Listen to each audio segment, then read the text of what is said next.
அருக்கு ஆனந்தம் ஆக்கியதே எல்லை மறுவா நெறியடிக்கும் வாத ஊரின் போல் திருவாசகம் என்னும் தே 42வது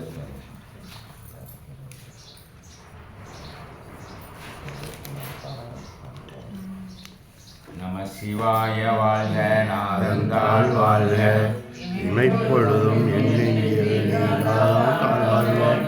கோகலியாண்ட குருமனிதன் தாழ்வாழ்க ஆகமம் ஆகி நின்று அன்னிப்பான் தாழ்வாழ்க ஏகன் அநேகன் இறைவனடி வாழ்க வேகம் எழுத்தாண்ட வேந்தன் அடிவழ்க பிறப்பதற்கும் தன்மைகள் புறத்தாக்கு சேயோர் கண் பொங்கல்கள் கரங்குய்வார் உள்மகிழும் போர்க்கடல்கள் சிறங்குய்வார் ஓங்குவிக்கும் சீரோர் கடல்கள் ஈசன் அடி போற்றி எந்தை அடி போற்றி தேசன் அடி போற்றி சிவன் சேவடி போற்றி நேயத்தே நின்றடி போற்றி மாய பிறப்பருக்கும் மன்னனடி போற்றி சீராட்டுரைதம் தேவனடி போற்றி ஆராத இன்பம் அருளும் அடி போற்றி சிவன் அவன் சிந்தையுள் நின்றால் அவன் அருளாலே அவனால் வணங்கி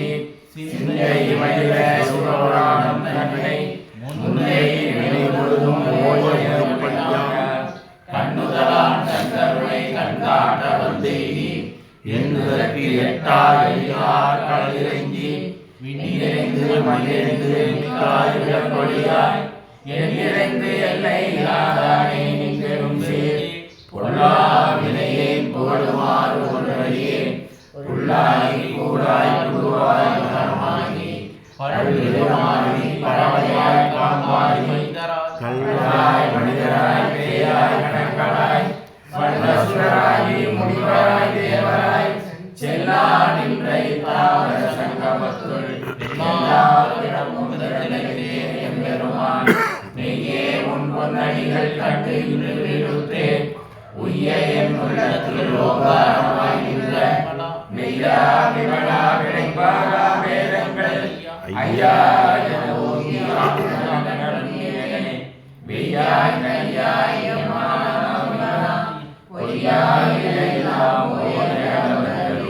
மெய்ஞானமாகி வெளிநின்ற மெய்ச்சுடரே எஞ்ஞானம் இல்லாதே இன்பப் பெருமானே அஞ்ஞானம் தன்னை அகழிக்கும் நல்லறிவே ஆக்கம் அளவு இறுதியில்லாய் அனைத்துலகும் ஆக்குவாய் காப்பாய் அளிப்பாய் அருள்வாய் போக்குவாய் என்னை புகுவிப்பாய் நின் தொழும்பின் நாட்டத்தின் நேரியாய் சேயாய் நடியானே மாற்றம் மனம் கழிய நின்ற மறையோனே கலந்தவாள் கண்ணரோடு நெய் கலந்தா போல சிறந்த ஐயா சிந்தனையுள் தேர்வோரி நின்று பிறந்த பெருமான் நிறங்களோர் ஐந்துடையாய் விண்ணோர் வழியேற்ற மறைந்திருந்தார் எம்பெருமான் வல்வினையே தன்னை மறைந்திட மூடிய மாய இருளை அறம்பாவம் என்னும் மருந்தை கட்டி புறந்தோல் போத்தியும் முழுவடுக்கு மூடி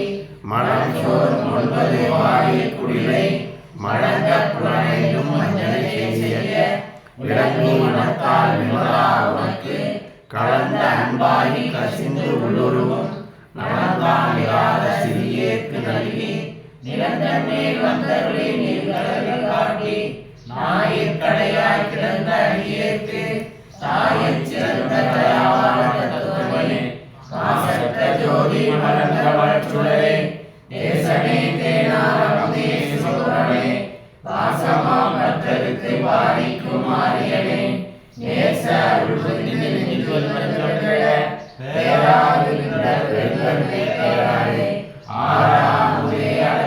பெண்மானே போராடா உள்ளத்து ஒழிக்கும் ஒளியானே நீராய்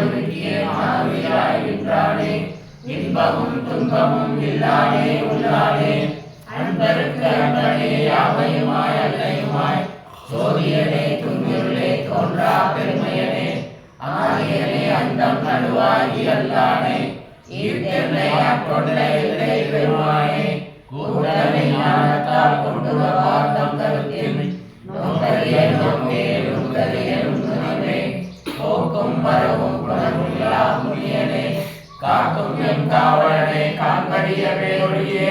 ஆற்றின்பே அக்காமிக்காரின்ற தோற்ற சுடரொளியாய் சொல்லாத நுண்ணுணர்வாய் மாற்றமாமையகத்தின் வெவ்வேறே வந்தறிவாம் ஏற்றனே தேற்ற தெளிவே என் சிந்தனையில் ஊற்றானே வேற்று மையானே ஓய்வென்று போற்றி புகழ்ந்து பொய்கட்டு மெய்யான மீட்டிற்கு வந்து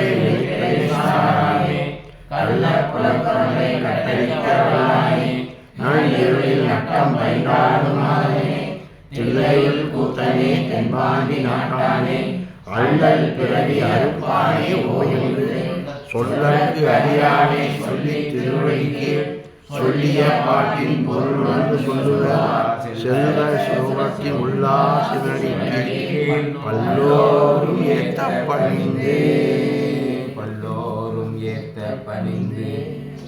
பணிந்து சொல்லுவார் செல்வ சிவபுரத்தின் உள்ளார் பணிந்து நம சிவாய வாழ்க நாதந்தால் வாழ்க. இமைப்பொழுது என்ன சொல்லுவாங்கன்னா கடைசி அடியை கொண்டு வந்து முன்னால் திறவு பூட்டு வில் பொருள்கோள் அப்படின்னு சொல்லுவாங்க இல்லையா, அதுபோல் விற்பூட்டு பொருள்கோள். விற்பூட்டு கடைசி வார்த்தையை கொண்டு வந்து வார்த்தையோட பாட்டோட தொடங்குகிற வார்த்தையோட கொண்டு வந்து சேர்த்தோம்னா திரும்ப அதை அப்படியே சொல்லிட்டு வரலாம். அதோட பொருந்தும். பணிந்து நம சிவாய வாழ்க பணிந்து சொல்லணும், சும்மா சொல்லக்கூடாது. அப்படின்னு பணிந்து நம சிவாய அப்படி சொல்லணுமா? பணிந்து சொல்லுவார் செல்வர் சிவபுரத்தில் உள்ளார். பணிவோட சொன்னோம்னா அவங்க செல்வர் சிவபுரத்தில் இருப்பவங்க. அது பேர் விற்பூட்டு, பூட்டுவில் அப்படின்லாம் சொல்லுவாங்க. அது மாதிரி நம்ம பண்ணணும். இதில் நிறைய விஷயங்கள் வந்து பார்த்திங்கன்னா ஆகமந்தான் சிவபுராணம். 28 ஆகமங்களுடைய சாரம்தான் சிவபுராணம். திருவாசகம் முழுசுமே ஆகமம் தான். ஆகம்னா என்னான்னு தெரியாதுங்கிறத வச்சுக்கிட்டே எல்லாரும் நம்மளை மிரட்டிக்கிட்டு இருக்காங்க. நம்ம பயந்துக்கிட்டு இருக்கிறோம். நம்ம பாட்டுக்கு யார் ஆகமத்தை வச்சு நம்மளை மிரட்டுறாங்களோ அவங்க கோயிலுக்குள்ளே வர்றதுக்கே சட்டம் இல்லை. ஆகம விதிப்படி நம்மளை யாரெல்லாம் 4 மடம் தான் இந்தியா முழுசு இருக்குது. 4 மடம் தான். ஒன்று காஞ்சிபுரத்து மடம், இன்னொன்று சிருங்கேரி, ஒரிசாவில் ஒன்று இருக்குது, காஷ்மீரில் ஒன்று இருக்குது. இந்த 4 மடத்துக்காரனுங்க சேர்ந்து தான் பட்டாத பாடுபடுத்துகிறாங்க நம்மளை. அது பேர் சாக்த மடம்னு பேர். இது சாக்தருங்கிறேன்.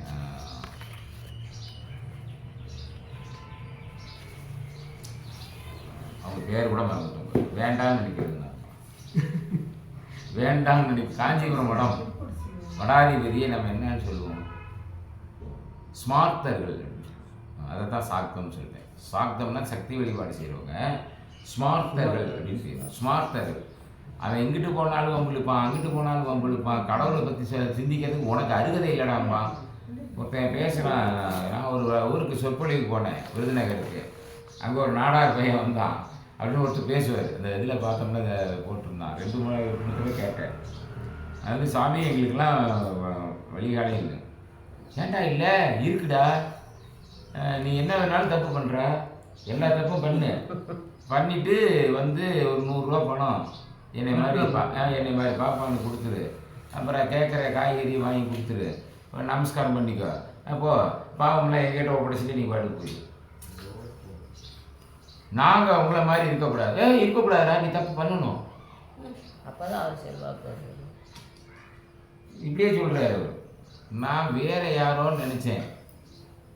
நம்ம திருச்சி கல்யாணராமன்.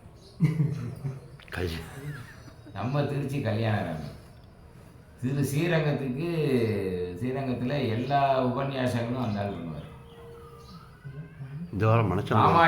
ராமாயணத்தில் கிங் அவர். எப்படி இருக்காங்க அப்படின்னு நினச்சி பார்த்தேன். ஆனால் பேசுறதெல்லாம் கரெக்டாக தான் பேசுகிறாரு. ஆனால் இந்த இடத்துக்கு வரும்போது சுவாமியை வழிபாடு செய்யறதுக்கு இவனுக்கு தான் லாய்க்கிறது, அவனுக்குலாம் லாய்க்கிறது கிடையாது. என்னதான் நினச்சிட்டு சொல்கிறாருன்னு தெரியல. தப்பு நிறையா பண்ணுங்கப்பா, அப்போ தான் நாங்கள் பிழைக்க முடியும்னே சொல்கிறார். ஒரு பக்கம் இருக்கட்டும் பாவம். நவ ஆகமங்கள் எங்கள் நந்தி பெற்றானே. ஆகமங்களே சிவபெருமானிடத்திலிருந்து அம்பிகை பெற்றால் சிவபெருமான் அம்பிகைக்கு சொல்லும்போது இவரும் கேட்கப்பட்டிருக்கு. அப்படி இது வரைக்கும் பார்த்தோம். இந்த ஆகமங்களுடைய சாரம் என்னங்கிறத ஏற்கனவே ஒரு தடவை சொன்னோம். என்ன சொன்னோம்? இது சரியை கிரியை யோகம் ஞானம், அதுதான் ஆகமங்களுடைய சாரம்னு சொன்னோம். அடுத்து என்னன்னா சைவத்தினுடைய முப்பொருள் உண்மையை விளக்கி சொல்வது ஆகமம். சைவத்தினுடைய முப்பொருள் உண்மையை விளக்கி சொல்வது ஆகமம். என்ன முப்பொருள் உண்மை? பதி, பசு, பாசம். பதிநிலை, பசுநிலை, பாசநிலை அப்படின்னு 3 அந்த இது சிவபுராணத்தில் இருக்கு. 42வது பதிநிலை, பசுநிலை, பாசநிலை அப்படின்னு 3 நிலை இருக்கு. அந்த இதில் முதல்ல வந்து பார்த்தீங்கன்னா முதல்ல 5 தடவை 6 முறை வாழ்க வாழ்க வாழ்கன்னு 6 முறை வாழ்க. இது ஏற்கனவே சொல்லியிருப்பேன்னு நினைக்கிறேன். சொல்லியிருக்கேன்னா 6 முறை வாழ்க.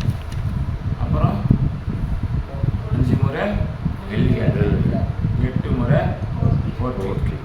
இது எல்லாமே இறைவனை வாழ்த்துவது. அவ்வளோதான், இறைவனை வாழ்த்து. இது வந்து நம்முடைய நிலை. நாம் எப்படி இறைவனை வழிபாடு செய்யணும் அப்படின்னு சொல்கிறதுக்காக எழுதப்பட்டது. அதுக்கு கீழே வந்து பார்த்திங்கன்னா ஆறா இன்பம் அருளும் மலை போற்றி. அதுக்கப்புறம் என்ன சொல்கிறாங்க? சிவனவனியின் சிந்தையுள் நின்று அதனால் அவனருளாலே அவன்தாள் வணங்கி. இந்த இடத்துக்கு வந்து பெருமான் அருள் தந்தாதான் இந்த முப்பொருள் உண்மையை நம்ம உணர முடியுங்கிறத அந்த வரி சொல்லுது.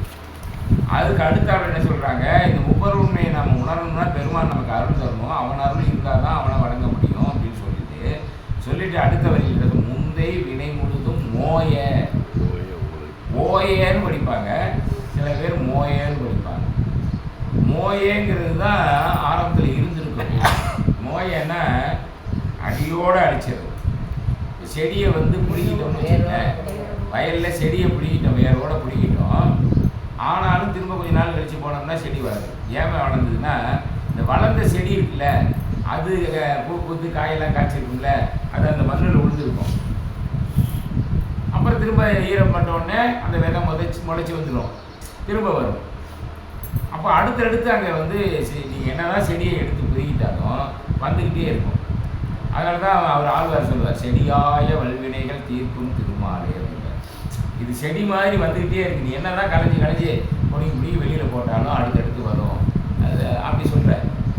அப்போ என்ன பண்ணணும்னா சுத்தமாக அந்த மண்ணையை எரிக்கலாமா அப்படின்னு கேட்டிங்கன்னா, எரிச்சிங்கன்னா உள்ளே இருக்கிற பாக்டீரியாலாம் போயிடும்.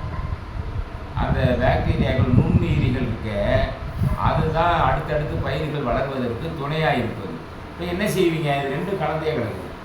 எப்படி செய்கிறது, எப்படி பண்ணுறது அப்படின்னா, முழுக்க வராமல் இருக்கிறதுக்கு நாம் மருந்தடிக்கிறோம் அல்லது நெருப்பு வைக்கிறோம் இல்லையா? இது 2 இல்லாமல் பெருமானுடைய திருநாமத்தையே சொல்லி சொல்லி சொல்லி அந்த இடத்துல சூடு படுத்தலாம். நீங்கள் சூடு ஏற்றுனீங்கன்னா, நெருப்பு வச்சிங்கன்னா அது என்ன ஆகும்? பாக்டீரியா நுண்ணுயிரிகள்லாம் செத்து போகும். இப்போ எங்கள் ஊரில் 2003 பயங்கரமான காய்ச்சல் வந்துச்சு. தண்ணி இல்லை சுத்தமாக. காவிரி வறண்டு போய் அப்போ தான் பார்த்தோம். காவிரி எனக்கு தெரிய தண்ணி வந்துகிட்டே தான் இருக்கும் நான் அடைச்சிருந்தாலும். ஆனால் அப்போ பார்த்தீங்கன்னா சுத்தமாக வறண்டு போச்சு 2003. அப்போ கொடிக்காலெலாம் காஞ்சி போச்சு. காஞ்சி போனதில் என்னாச்சுன்னா தொடர்ந்து ஒரு 1.5 வருஷம் தண்ணியே இல்லாமல் இருந்ததுனால உள்ளே இருக்கிற நுண்ணுயிரிகள்லாம் செத்து போச்சு. அந்த ஊரில் என்ன வந்து ஃபேமஸ்னால் அந்த வெற்றிலை பயிர் சாகுபடி, அதுதான் அதிகமாக பண்ணுவாங்க. தண்ணி திரும்ப 2006 அப்புறம் வந்துருச்சு. ஆனால் போட்டால் வெற்றிலை பயிர் வர மாட்டேங்குது. என்னன்னு கேட்டால் அந்த நுண்ணுயிர் அது வளர்க்குறதுக்குன்னு வர நுண்ணுயிரிகள்லாம் இறந்து போச்சு. அதனால் அது வரலை. இப்போல்லாம் அதிகமாக உரத்தையும் வந்து போட்டு ஈல் எடுத்துக்கிட்டு இருக்காங்க. அப்போ தண்ணி இல்லாமல் காஞ்சிச்சுன்னா நுண்ணுயிரிகளும் சாகும். அப்போ நுண்ணுயிரிகள் சாகணும், இந்த சாகக்கூடாது. அதே நேரத்தில் நமக்கு தேவையான அந்த பயிர் நல்லா வளரணும். இந்த தேவையில்லாத புல்லெல்லாம் சாகணும். என்ன அப்படி இல்லாமல் நீங்கள் மந்திரத்தை சொல்லி அந்த உரு மூலமாகவே மாற்றுங்க அப்படிங்கிறாங்க. முடியுமா? நமக்கு மந்திரம் சொல்ல சொல்ல, மந்திரம் செபிக்க செபிக்க நம்முடைய உடம்புல ஒரு உஷ்ணம் இருக்குது. இந்த உஷ்ணம் என்ன பண்ணுதுன்னா உள்ளே இருக்கக்கூடிய வேண்டாத சிந்தனையெல்லாம் மாற்றி அமைக்குது. நமக்கு வந்து பிறவி இல்லாமல் பண்ணுது. இதையெல்லாம் சொல்கிறாங்க. அதுக்கு நீ மந்திரம் சொல்லு, மந்திரம் சொல்லு. இப்போ வெளியிலையும் மந்திரம் சொல்கிறது வேண்டும், நமக்குள்ளேயும் நடக்கிற நிகழ்ச்சி எல்லாத்துக்கும் மந்திரம் சொல்லணும். அந்த காலத்தில் காட்டில் போய் மரத்தடியில் உட்காந்து வேதம் ஓதுவாங்களாம். அப்படி வேதம் ஓத ஓத ஓத ஓத அந்த இடம் வளர்ச்சி அடையும். நீங்கள் வேணால் பண்ணி பாருங்கள், ஒரு 2-3 வருஷத்துக்கு தொடர்ந்து இது மாதிரி நீங்கள் வந்து திருமுறையில் இங்கே ஓதிக்கிட்டே இருங்க, என்ன நடக்குதுன்னு பாருங்கள். அப்படியே வந்து நல்லா வளர்ச்சி அடையும். அது தொடர்ந்து நம்ம செய்யறதுக்கு முடியறதில்லை.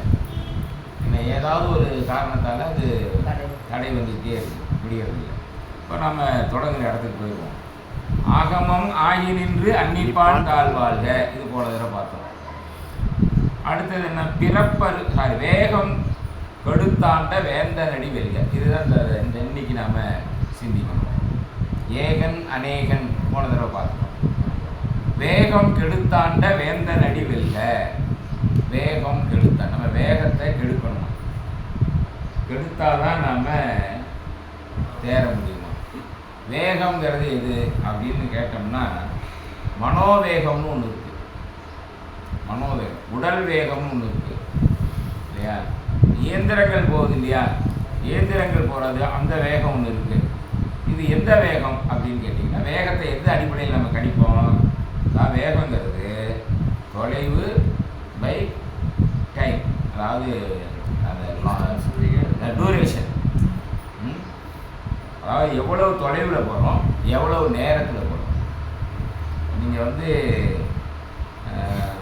90 கிலோமீட்டர் வேகத்தில் போயிருக்கீங்க, 90 கிலோமீட்டர் வேகத்தில் போயிருக்கீங்க. இது வண்டி காட்டுது. போகிறப்ப இப்போ எவ்வளோ தூரம் போயிருக்கோம் எப்படி கண்டுபிடிக்கணும்? எந்த இடத்த போய் ரீச் ஆகிட்டோமோ, எந்த இடத்த போய் அடைந்தோமோ அந்த இடத்துல எவ்வளோ நேரம் வந்திருக்கிறோம் அப்படின்னு கால்குலேட் பண்ணோம்னா எவ்வளோ தூரம் வந்திருக்குன்றதை கண்டுபிடிச்சிடலாம். அதனால் வேகம் என்பதை தொலைவு நேரத்தால் வகுத்தா நமக்கு வேகம் என்பது கிடைச்சிரும். அது சரி, இந்த நேரத்தை தான் சொல்கிறாங்களா? இது கால பிரமாணம், கால பரிணாமம் அப்படிலாம் வர்றது தான் வேகம்னு சொல்லுவோம். அதுக்கு ஒரு சூத்திரம் வச்சுருக்காங்க. எம் டிகிரி ஏன், அப்புறம் L1, அப்புறம் T டிகிரி அப்படி போட்டு அப்படி ஒரு சூத்திரம் வச்சு கண்டுபிடிக்கிறாங்க. அதெல்லாம் அந்த வேகத்தை பற்றி இங்கே பேசலை. நம்ம மனசு வேகம் இருக்கு, அதை பற்றி பேசலாம். நம்ம நலமகாராஜா வந்து ஒரு தடவை தேர் எடுத்துக்கிட்டு போகிறாங்க. ஒரு ஊருக்கு போகிறார். ஏன் போகிறாருன்னா, அந்த நலனுடைய மனைவி பேர் தமயந்தி. தமயந்திய நலன் காட்டில் விட்டுட்டு வந்துடுவோம். அதுக்கப்புறம் திரும்ப கண்டுபிடிக்க முடியல. அவன் விட்டுட்டு ஓடிடுவான். ஏன் விட்டுட்டு ஓடுனான்னா, அவன் வந்து இந்த மகடை ஆடுறாங்கல்ல, மகாபாரதத்துலேயே வரும். தர்மம் வந்து சூதாடுனா எல்லாத்தையும் இழந்தாங்க. அது மாதிரி நலன் வந்து பெரிய சக்கரவர்த்தி, அவன் சூதாடுனா நாட்டை இழந்துட்டான். தமயந்தி ரொம்ப மகாலட்சுமி காட்டிலும் உயர்ந்த அழகுடைய பெண்ணான். அவன் என்ன சொல்லிட்டாங்க, இதெல்லாம் ஒன்று ஒன்றா நடக்க நடக்க அந்த பொண்ணு என்ன பண்ணிடுச்சுன்னா, தன்னுடைய குழந்தைகள்லாம் அவங்க அப்பா வீட்டுக்கு அனுப்பி வச்சுட்டு கணவனோடு சேர்ந்து இதுவும் காட்டுக்கு நாடு நகரம் எல்லாத்தையும் அந்த கலியன்கிட்ட விட்டுருவாங்க. அது போனப்போ வந்து என்னென்னா, நம்மளோட வந்து கஷ்டப்படுறாளே, நம்ம விட்டுட்டு போயிட்டோம்னா இந்த பொண்ணு வந்து அவங்க அப்பா வீட்டில் போய் சௌரியமாக இருப்பான். அவங்க அப்பா பெரிய ராஜா, அதனால் அவங்க அப்பா வீட்டில் போய் சௌரியமாக இருப்பாங்கள்ல அப்படின்னு சொல்லி விட்டுட்டு போகிறதுக்கு முயற்சி பண்ணுறான். அந்த பொண்ணு விட மாட்டேங்குது. எங்கே இருந்தாலும் நான் கூடயே தான் இருப்பேன், உங்களுக்கு தொண்டு செய்யறதுக்கு தான் இந்த பிறவி அப்படின்லாம் சொல்லிட்டு கூடயே போகுது. அது ஒரு இடத்துல போனோடனே, அது சீதை சொல்கிற மாதிரி தான் அந்த பொண்ணு, இந்த அன்னப்பறவை அழகாக இருக்குது, அதை பிடிச்சி கூட அப்படின்னுச்சு. அவன் என்ன பண்ணால், வேட்டி எடுத்து அந்த நுனியில் ஒரு கட்டு போட்டு, கட்டின துணியோடு போயிருக்காங்க. ஒரு இது கல்லை வச்சு கட்டு போட்டு அப்படியே அந்த பறவை மேலே போட்டு அப்படி இழுக்கிறதுக்காக, தண்ணி வச்சு இழுக்கிற மாதிரி போட்டு அப்படி இழுக்கிறதுக்காக போட்டான். அது ஓடி போயிடும். நம்ம அந்த மாதிரி போட்டோம்னா பறவையெல்லாம் பறந்து ஓடி போயிடும். ஆனால் அது வேணும்னே சிக்கிடுச்சு. சிக்கின பறவை என்ன பண்ணிடுச்சு, அது அங்கிட்டு இழுக்க இவன் எங்கிட்டு இழுக்க 2 பேரும் பலம் கொண்ட விட்டு இழுத்தாங்களா வேட்டி பாதியாக வச்சு. அந்த நிலையிலையும் கூட இந்த பொண்ணு தன்னுடைய புடவையிலிருந்து கிழிச்சு அவனுக்கு கட்டிட்டு வாடி சொல்லி கொடுத்துட்டு அது கூட ஏதாவது பார்த்தா அடுத்த ராத்திரியில் நல்லா உறங்கி இருக்கிற நேரத்தை விட்டுட்டு போயிட்டான். விட்டுட்டு போனான். அதை வந்து அவன் விட்டுட்டு நடந்து வரும்போது அதை புகழேந்தி புலவர் ஒரு மாதிரி சொல்லுவார், கானகத்தே காதலியை கானகத்தே காரூரில் கைவிட்ட பாதகனை பார்க்கப்படாதென்று. கடற்கரை ஓரமாக நடந்தானா ஒரு குளத்து ஓரமா நண்டு வந்தது. அது இவனை பார்த்த உடனே வேக வேகமாக ஓடி போய் நண்டுக்குள்ள வளர்க்குள்ள கூப்பிடுச்சான். அதுக்கு இவர் ஓமை சொல்கிறாரு, இந்த மாதிரி பாவி பையெல்லாம் பார்க்கக்கூடாதுன்னு ஓடி போச்சு. காதலியை காதலில் கானகத்தே கைவிட்ட பாதகனை பார்க்கப்படாது. அத்த ராத்திரி அவ்வளோ மோசமான இருட்டு, அது காட்டுக்குள்ளே கொண்டு வந்து இப்படி விட்டுட்டு போயிட்டானே, நடு ராத்திரி இப்படி விட்டுட்டு போயிட்டானே அப்படின்னு சொல்லி இவனெல்லாம் பார்த்தா நமக்கு பாவம்னு ஓடி போயிட்டான். அப்படி வந்து புகழேந்தி ஓமைக்காக சொல்லுவார். இந்த நேரத்தில் அந்த அம்மா பார்த்து வழி இல்லாமல் அப்படி திரும்பி போய் அந்த வேடர்கள் வந்தவங்களோட போய் அவங்க நாட்டுக்கு சேர்ந்து அங்கே இருக்கு. ஆனால் குளிக்கலை, உணவு எடுத்துக்கல, கணவனை மீண்டும் பார்க்காம உணவு எடுக்கக்கூடாது, குளிக்கக்கூடாது, அப்படியே இருக்குது. அதனால் அது அங்கே அடையாளங்கள்லாம் தெரியல, அப்படி இருக்குது. அப்புறம் நலனை வரவழைக்கிறதுக்காக இப்படி அதுக்கு அந்த மீன் என்ன பண்ணுறாங்கன்னா, இது இந்த பொண்ணு நம்ம பொண்ணு தான் கண்டுபிடிச்சிடுறாங்க. எப்படி கண்டுபிடிக்கிறாங்கன்னா, மறைஞ்சிருந்து ஒரு வாளி தண்ணி எடுத்து வீசுறாங்க. மூஞ்சியில் பட்டுருச்சு, வேறு வழி இல்லை, மூஞ்சியை தொடச்சிட்டானே. அப்படி துடைக்கும் போது அந்த அங்கசாஸ்திரங்களை வச்சு இந்த மச்சம் இருக்குது, இதெல்லாம் இருக்குது, இது தமையந்தி தான் கண்டுபிடிச்சாங்க. அதுக்கப்புறம் எல்லாம் அழுது ஆர்ப்பாட்டம் பண்ணி குளிக்க வச்சு பிள்ளைங்களோட இருக்க வச்சு. ஆனால் பிள்ளைங்களோட தான் அவங்க இருந்தாங்க. ஆனால் வேலைக்கார பெண்ணாக இருந்தாங்க. தன்னுடைய அப்பா வீட்டில் போய் தான் யாருன்னு சொல்லிக்காம வேலைக்கார பொண்ணாக இருந்தாங்க. அப்போ நலனை வர வைக்கிறதுக்கு என்ன வழின்னு மீண்டும் செய்ய வரணும்னு அறிவிக்கிறாங்க. இதை நலன் போய் ஒரு ஊரில் தேர் ஓட்டிக்கிட்டு இருக்கான், குதிரையெல்லாம் பார்த்துக்கிட்டு. அங்கே அந்த ராஜா என்ன பண்ணுறான், தமயந்தியை முன்ன சுயவரத்துக்கு தான் நம்ம போய் அடைய முடியாமல் போச்சு, இப்போ நான் திரும்ப அறிவிச்சிருக்கான், நாம் போய் நான் தமயந்தியை நாம் கல்யாணம் பண்ணிக்கலாம் அப்படின்ட்டு. இது மாதிரி ஐயோ எனக்கு லேட்டாக தகவல் வந்துருச்சே, நான் என்ன பண்ணுவேன், எப்படி போவேன், என்ன பண்ணுறது அப்படின்னு சொல்லி வருத்தப்படுவான் அந்த ராஜா. ஏன் அவசரப்படுறீங்க, நான் கொண்டு போய் டைம் உரிய நேரத்துக்குள்ளே நான் கொண்டு சேர்க்கிறேன். இவ்வளோ தூரம் போகணுமேப்பா, 40 காத தூரம் போகணும். 40 காத தூரமா போயிடுவோம்மா நம்ம. உடனே நீங்கள் உட்காருங்க, தேரில் ஏறி உட்காருங்க, நான் தேர் ஓட்டுறேன், போய் சேர்ந்துடலாம் அப்படின்னு நலன்னு சொல்லுவான். அப்போ தேரில் ஏறுறதுக்குள்ளே வண்டி எடுத்துருவாங்க. தேரில் ஏறுறதுக்குள்ளே வண்டி எடுத்துருவான். அவன் சமாளித்து அப்படி இது பண்ணிட்டு போய் தேருக்குள்ளே உள்ளே பிடிச்சி வந்துடுவான். அவர் பெருவரல் தான் வந்திருக்கோம், கீழே விழுகிற மாதிரி அப்படியே சமாளித்து அவனும் வீரன் தானே, ராஜா தானே, சமாளித்து தேருக்குள்ளே வந்துடுவான். ஆனால் துண்டு போயிடுச்சு. எப்பா தேர் நிற்பா, துண்டு போயிடுச்சு அப்படின்னு சொல்லிக்கணும். அதை இப்போ எடுக்க முடியாது. ஏன், மனோவேகத்தில் தேர், என்ன வேகத்தில் போதும், மனோவேகத்தில் தேர் போயிட்டு இருக்குது. அது 20 கிலோமீட்டருக்கு அந்த பக்கம் இருக்குது.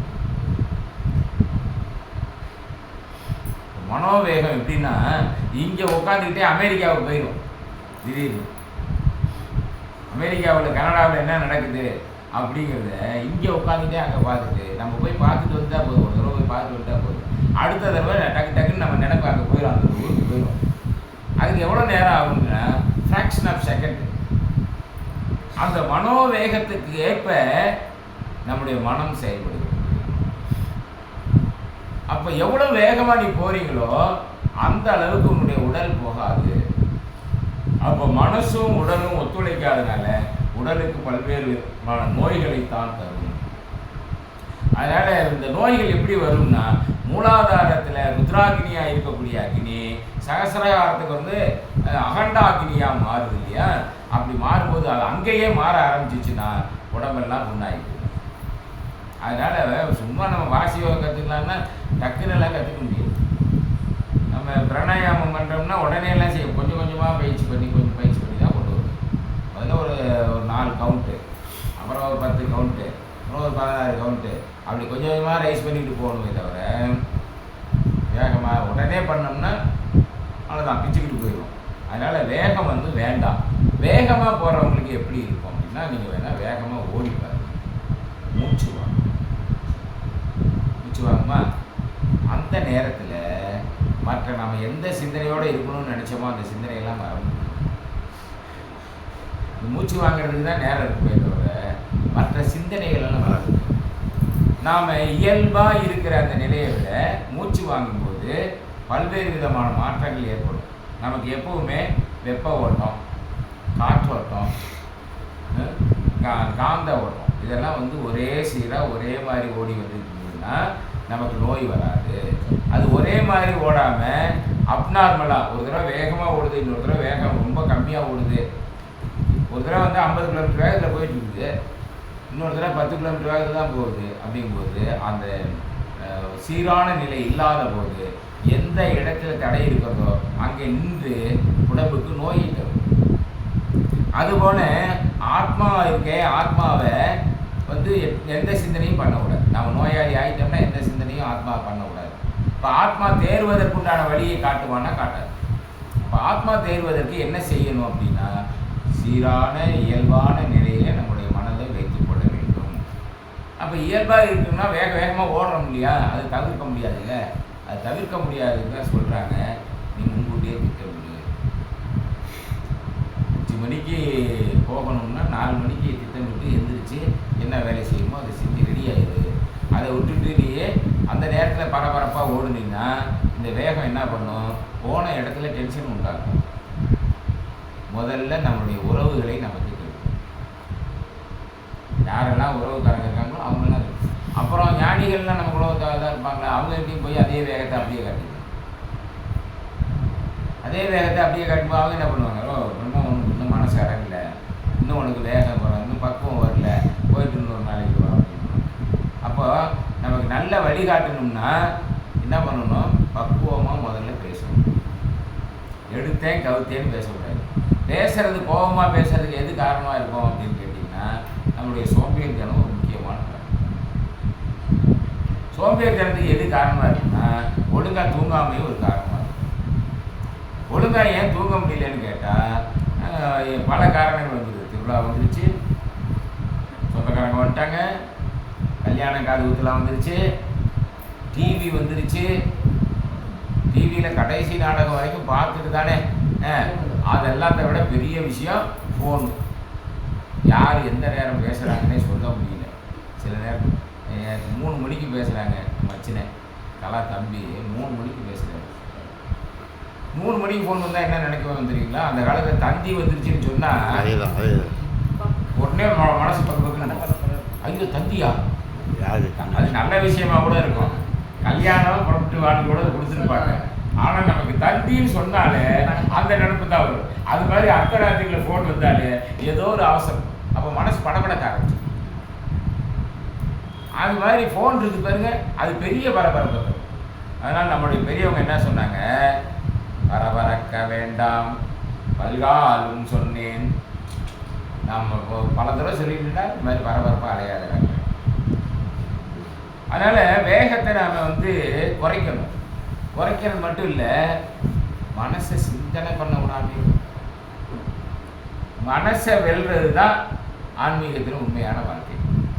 ஆன்மீக வாழ்க்கையில் நீங்கள் கடவுளை போய் அடையணும்னா கடவுள் தேடி தேடி அடைஞ்சிட்டே இருக்க வேண்டியதான். கோயிலுக்கு போனால் மட்டும் கிடைச்சிருவான்னு நினைக்காதீங்க. போனால் ஒரு நல்ல சிந்தனை ஏற்படும், அது மூலம் நல்ல வழி கிடைக்கும், அவ்வளோதான். கடவுள் வந்து எங்கே நிற்பார்னா எப்போ மனம் அடங்குகிறதோ அங்கே வந்து நிற்பார். மனம் அடங்கும், மனசு தூய்மை அடையணும், அந்த இடத்துல தான் கடவுள் வந்து நிற்பார். வேகம் கிடைன்னா வேகம் கெடுத்த ஆண்ட வேந்த நடி வெல்க, இதுதான் சொல்கிறாங்க. வேகம் என்ன வேகம் கெடுறது, என்ன வேகம், மனசு வேகம். கெட்டது எது, மனசு வேகப்படுறதுனால கெட்டது எது, புத்தி கெட்டது. அப்படி வேகப்படுறதுனால நீ என்ன எது கெடணும், எது கெடணும், நம்முடைய மலமாயையே கெடணும். மலமாயையே கெடணும். ஆணவம் கண்மம் ஆகிய மலைகள் மலங்கள்லாம் கெடணும். இந்த இது நடக்கணும்னா என்ன செய்யணும், வேகப்படக்கூடாது. அப்போ என்ன பண்ணுறாங்க, இறைவன் நமக்கு ஒரு சாந்த நிலையை கொடுத்து மனதை அமைதிப்படுத்தி அந்த நிலையிலேயே தன்னை உணர வைக்கிறான். தன்னை அறிய தனக்கொரு கேடில்லை. தன்னை அறியாமல் தானே கெடுகின்றான். தன்னை அறியணும் முதல்ல.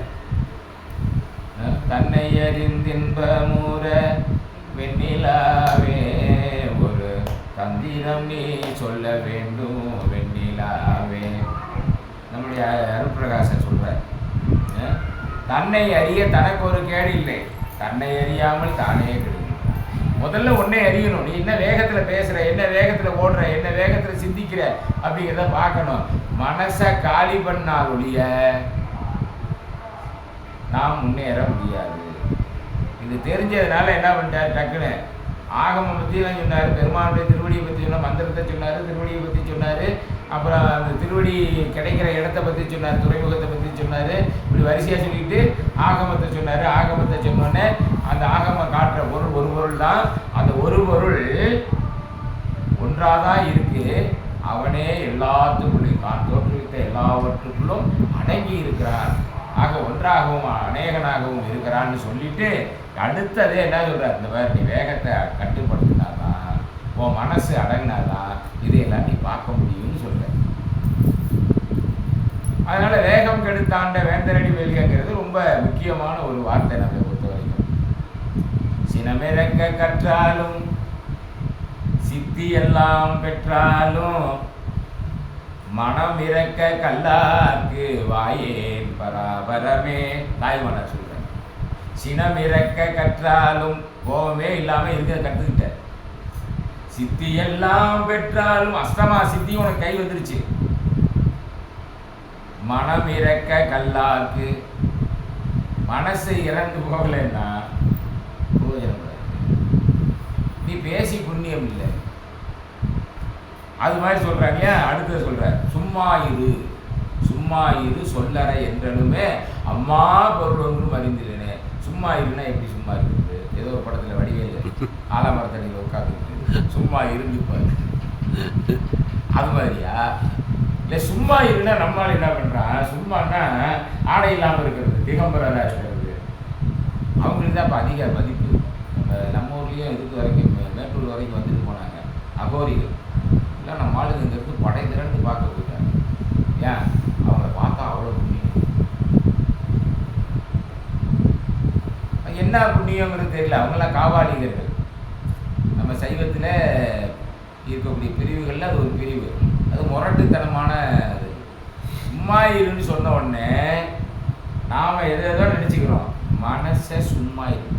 மனசு எப்படி சும்மா இருக்கணும்? எதையும் சிந்திக்காமல் இருந்தால், எதையும் சிந்திக்கக்கூடாது, எதை பற்றி நினைக்கக்கூடாது. ஆனால் அப்படி நினச்சிட்டு உட்காந்தாதான் மனசு கண்ணாமன்னா. இன்னைக்கு நான் எதையும் நினைக்க மாட்டேன், மௌன விரதம். மனசு வாய் தான் பேசாமல் மௌன விரதம். ஆனால் மனசு என்ன பண்ணுது? நினைக்கிறதெல்லாம் வேற எழுதி காட்டணுமா? ஒரு பேப்பரை வேற கையில் வச்சுக்கிறான், இதை எடுத்துட்டு வா, அதை போய் வாங்கிட்டு வா, இதை போய். அப்போ என்ன பண்ணுது? மனசு ஓடிக்கிட்டே தான் இருக்குது. மனசு ஓடாமல் நிறுத்தினால் ஒழிய நாம் ஆண்டவனை அடைய முடியாது. இதனால் என்ன பண்ணார் அருணகிரிநாதருக்கு முருகப்பெருமான்?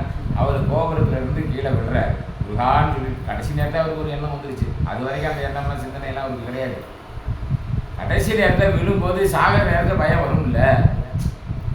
தற்கொலை பண்ணிக்கலான்னு போன கடைசியில் விழும்போது அந்த தற்கொலை முயற்சி எடுத்த பிறகு பயம் வந்து தூத்திக்கும். அந்த பயமே சாகடிச்சு. அந்த மாதிரி அவர் அங்கேருந்து விழுகும்போது முருகான்ட்டார். முருகன் வந்து பிடிச்சி. அதுக்கு பல ஜென்மத்தில் அந்த வினை இருக்கு, அவர் பண்ணியிருக்கார். இந்த ஜென்மத்தில் அதுக்கு என்ன நல்ல வசதியான குடும்பத்தில் பிறந்ததுனால ஜாலியாக இருக்கணும், அப்படியே போயிட்டே இருக்கிறான். போனதில் எங்கெங்கே என்னென்னலாம் அனுபவிக்கணுமோ எல்லாத்தையும் இஷ்டத்துக்கு அனுபவிச்சாங்க. என்ன பண்ணுறது? சக்கரை ஓவராக சாப்பிட்டா சக்கரை நோய் வந்து சாவு போகிறோங்கிறது நமக்கு தான் தெரிய மாட்டேங்குது. அதனால் அப்படி வந்துருச்சு. இப்போ முருகன் என்ன பண்ணிவிட்டாரு? பிடிச்சாரு. அவர் இது பண்ணி சத்து போட்டு சும்மா உட்காந்துங்க.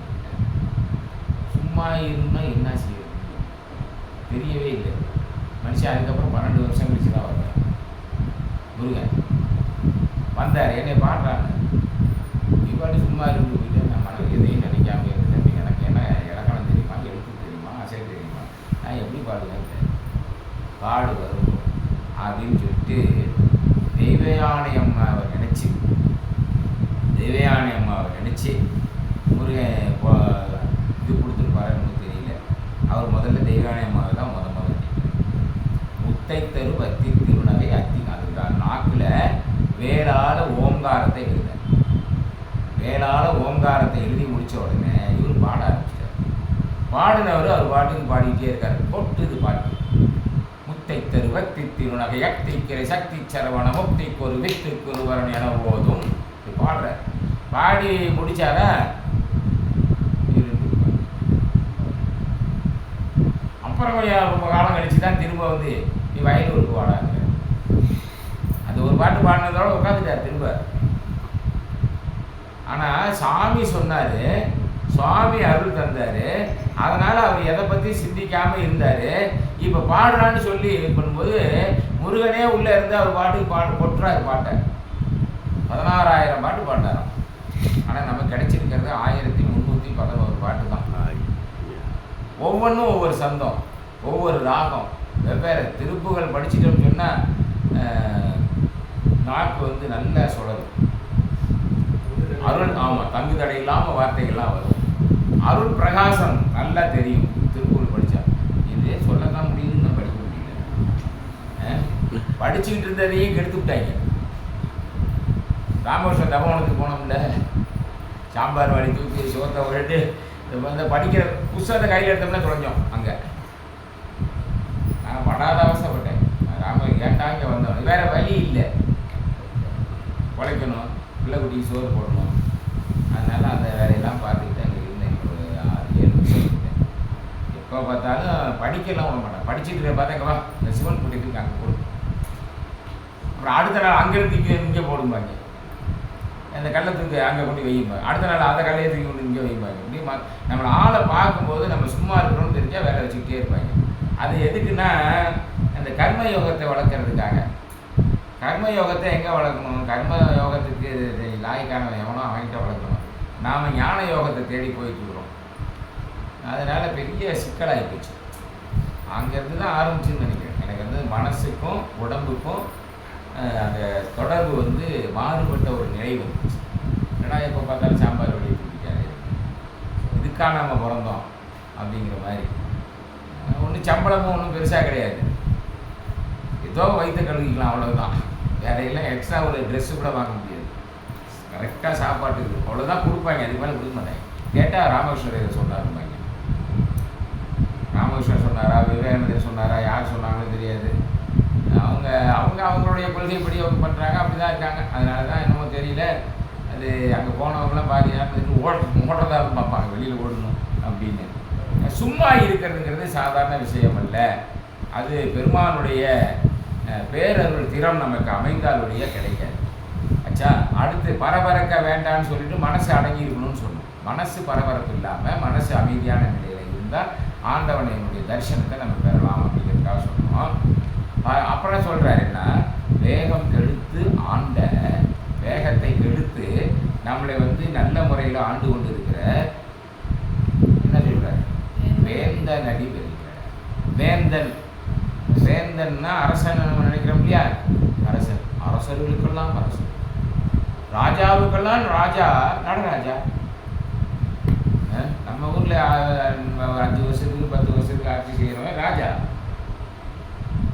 அவர் எந்த காலம் நம்மளால் சொல்ல முடியல. தொடங்குற காலத்துக்கு சொல்ல முடியாது, முடிகிற காலத்துக்கு. ராஜாவுக்கெல்லாம் ராஜா. அவர் என்ன பண்ணுறாரா, யாருக்கு என்ன செய்யணுங்கிறத முறையாக கொடுத்துருக்கார். யாருக்கு என்ன வேணும் அப்படிங்கிறது.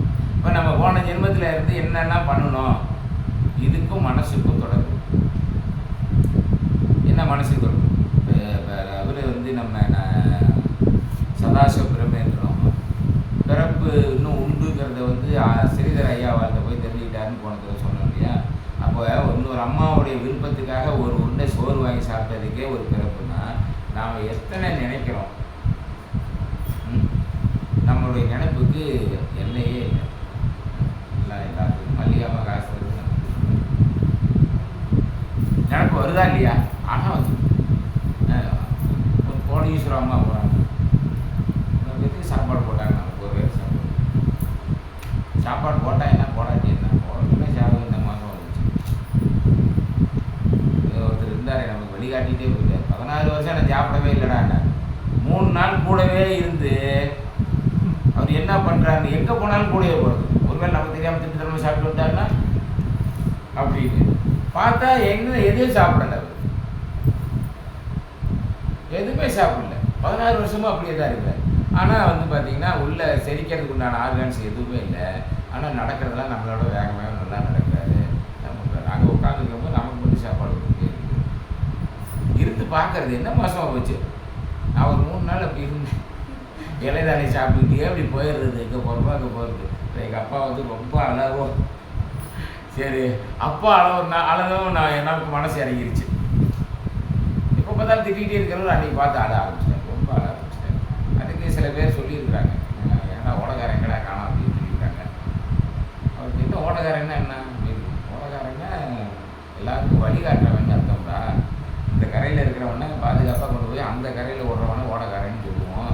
அது மாதிரி பிறவியாகி இந்த கடல்லேருந்து நம்மளை காப்பாற்றி கொண்டு போய் பிறவி பெருங்கடலை நீந்த வைக்கிறவன்னு அர்த்தம்டா அப்படின்னு உடனே அவருக்கு என்ன சொன்னாங்க இவருக்கு புரியல.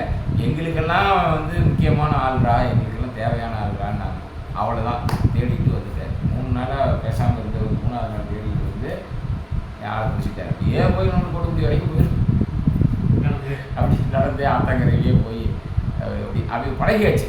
3 நாளாக அதுதான் சாப்பிட்டேன். இல்லை சாப்பாடு ஒரு பெரிய விஷயம் இல்லை. அது அடுத்த மாதிரி நம்ம எத்தனையோ நினைவுகள். ஓகே, யாரை பார்த்தாலும் இவங்க என்ன நல்லவங்களா கெட்டவங்களா, இந்த ஆராய்ச்சி உனக்கு அவங்க நல்லவங்களா இருந்தால் உனக்கு என்ன, கெட்டவங்களா இருந்தால் உனக்கு என்ன. என்கிட்ட பேசுகிறவங்களாம் நிறைய பேர் அதே சொல்லுவோம், அவங்க இருக்காங்கல்ல அவங்ககிட்ட கொஞ்சம் எச்சரிக்கையாக இருங்க. இப்படியே தான் பேசிட்டு அப்போ அடுத்தவங்களை பற்றி புரணி பேசிக்கிட்டே இருக்கு பாருங்க, அதுக்கு எத்தனை பிறவி வரும். நாம் எதையெல்லாம் சிந்திக்கிறோமோ அதற்கெல்லாம் பிறவி உண்டு. அது மட்டும் இல்லை, அதனால் சில செயல்பாடுகள் இல்லை. மனசு என்ன நினைக்குதோ அதை வந்து கை செய்யும்.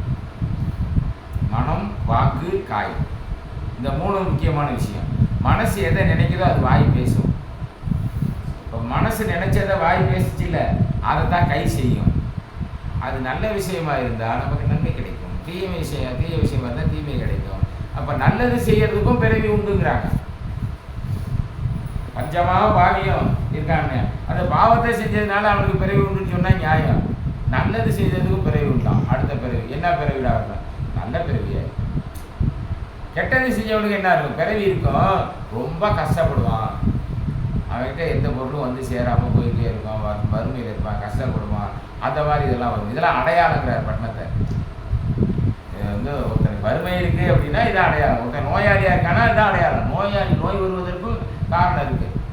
ஒன்றும் இல்லை. இப்போ நான் நினைக்கிறேன், என்ன நினைக்கிறேன், எப்போ பார்த்தாலும் நம்ம வந்து ஏட்டி கூட்டியாக பேசுகிறோம். கத்தி எடுத்து ஒரு குத்துனா என்ன? நான் மனசுக்குள்ளே தான் நினச்சேன். கத்தி எடுக்கல, வெளியில் வாயிலையும் சொல்லல, மனசுக்குள்ளே தான் நினச்சேன். கொஞ்ச நாள் கழிச்சு கனவுல வந்து அந்த பிள்ளை கத்தி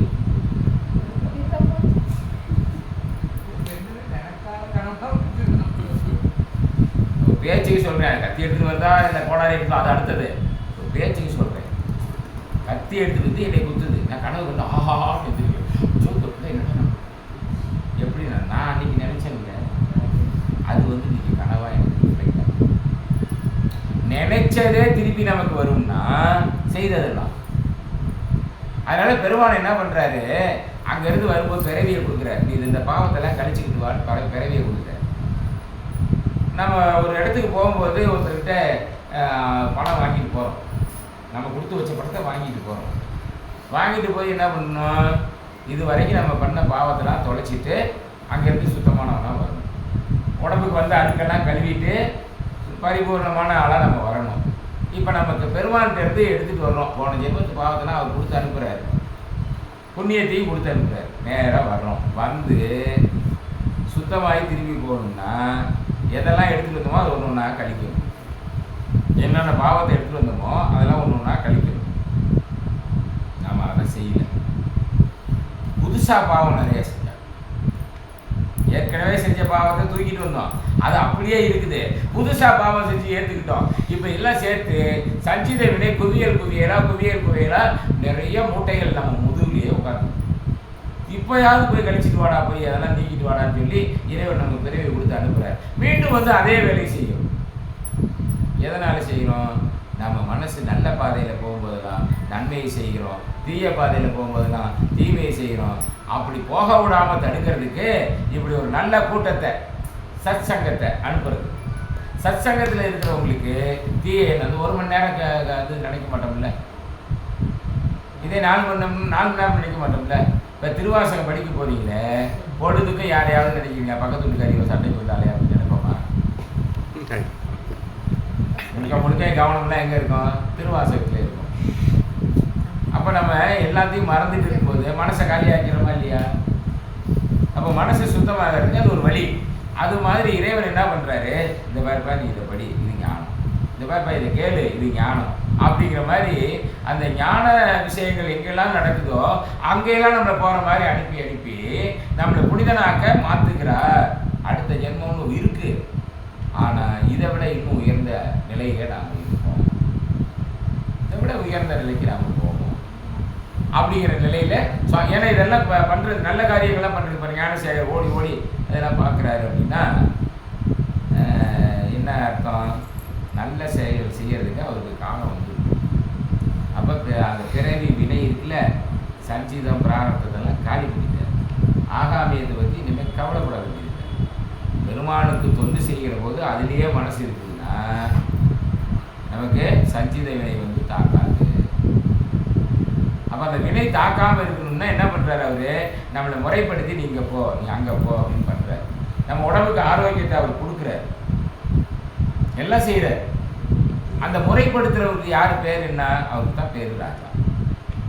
திருவள்ளுவர் சொல்றாரு, முறை செய்து காப்பாற்றும் மன்னன் மாந்தற்கு இறை என்று வைக்கப்படும். முறையா நம்மளை காப்பாற்றிக்கிட்டு இருக்கிற ராஜாவே நமக்கு கடவுள் மாதிரி. கடவுள் மாதிரின்னு சொன்னாலும் பரவாயில்ல, கடவுளே தான். இவர் 5 வருஷம் 10 வருஷத்துக்கு தானே ராஜாவா இருப்பாரு. அந்த ராஜா இருக்காரு, எல்லா காலத்திலும் நம்ம முறையாக காப்பாற்றுவாருன்னு நம்பணும். அவருக்கு பிடித்தமானதை நம்ம செய்யணும். பார்த்தீங்கன்னா பெரியாருக்கும் கடவுள் பிடிக்கும், கடவுளுக்கு பெரியார் பிடிக்கும். ராஜாஜியே கடவுளுக்கு பிடிச்சது, ராஜாஜியே கடவுள் பிடிச்சது. 2 பேத்துக்குமே 96 வயசுக்கு மேலே வாழ்க்கை. 2 பேத்துக்குமே 96 வயசுக்கு மேலே வாழ்க்கை. இவர் கடவுளே இல்லைன்னு சொன்னவருக்கு இவ்வளோ பெரிய புகழ். பேரு தந்தை பெரியார் தான். ரோட்டில் போகிற ஒருத்தரை பார்த்து அப்பான்னு கூப்பிடலாம், ஒன்றை வேணால் அம்மானு கூப்பிடலாம், யாரை வேணாலும் அம்மானு கூப்பிடலாம். ஆனால் அப்பான்னு யாரையும் கூப்பிடலாமா? அப்பான்னு அப்பாவை மட்டும்தான் கூப்பிடணும், வேற ஆள் அப்பான்னு கூப்பிட்டா தப்பாக போயிடும். அம்மானு யாரை வேணாலும். ஆனால் என்ன பண்ணுறோம், எல்லாம் சேர்த்து தந்தை பெரியார் தான் நமக்கு. ஏன்டான்னா கடவுளுக்கு எதை பிடிக்குமோ அதை வச்சு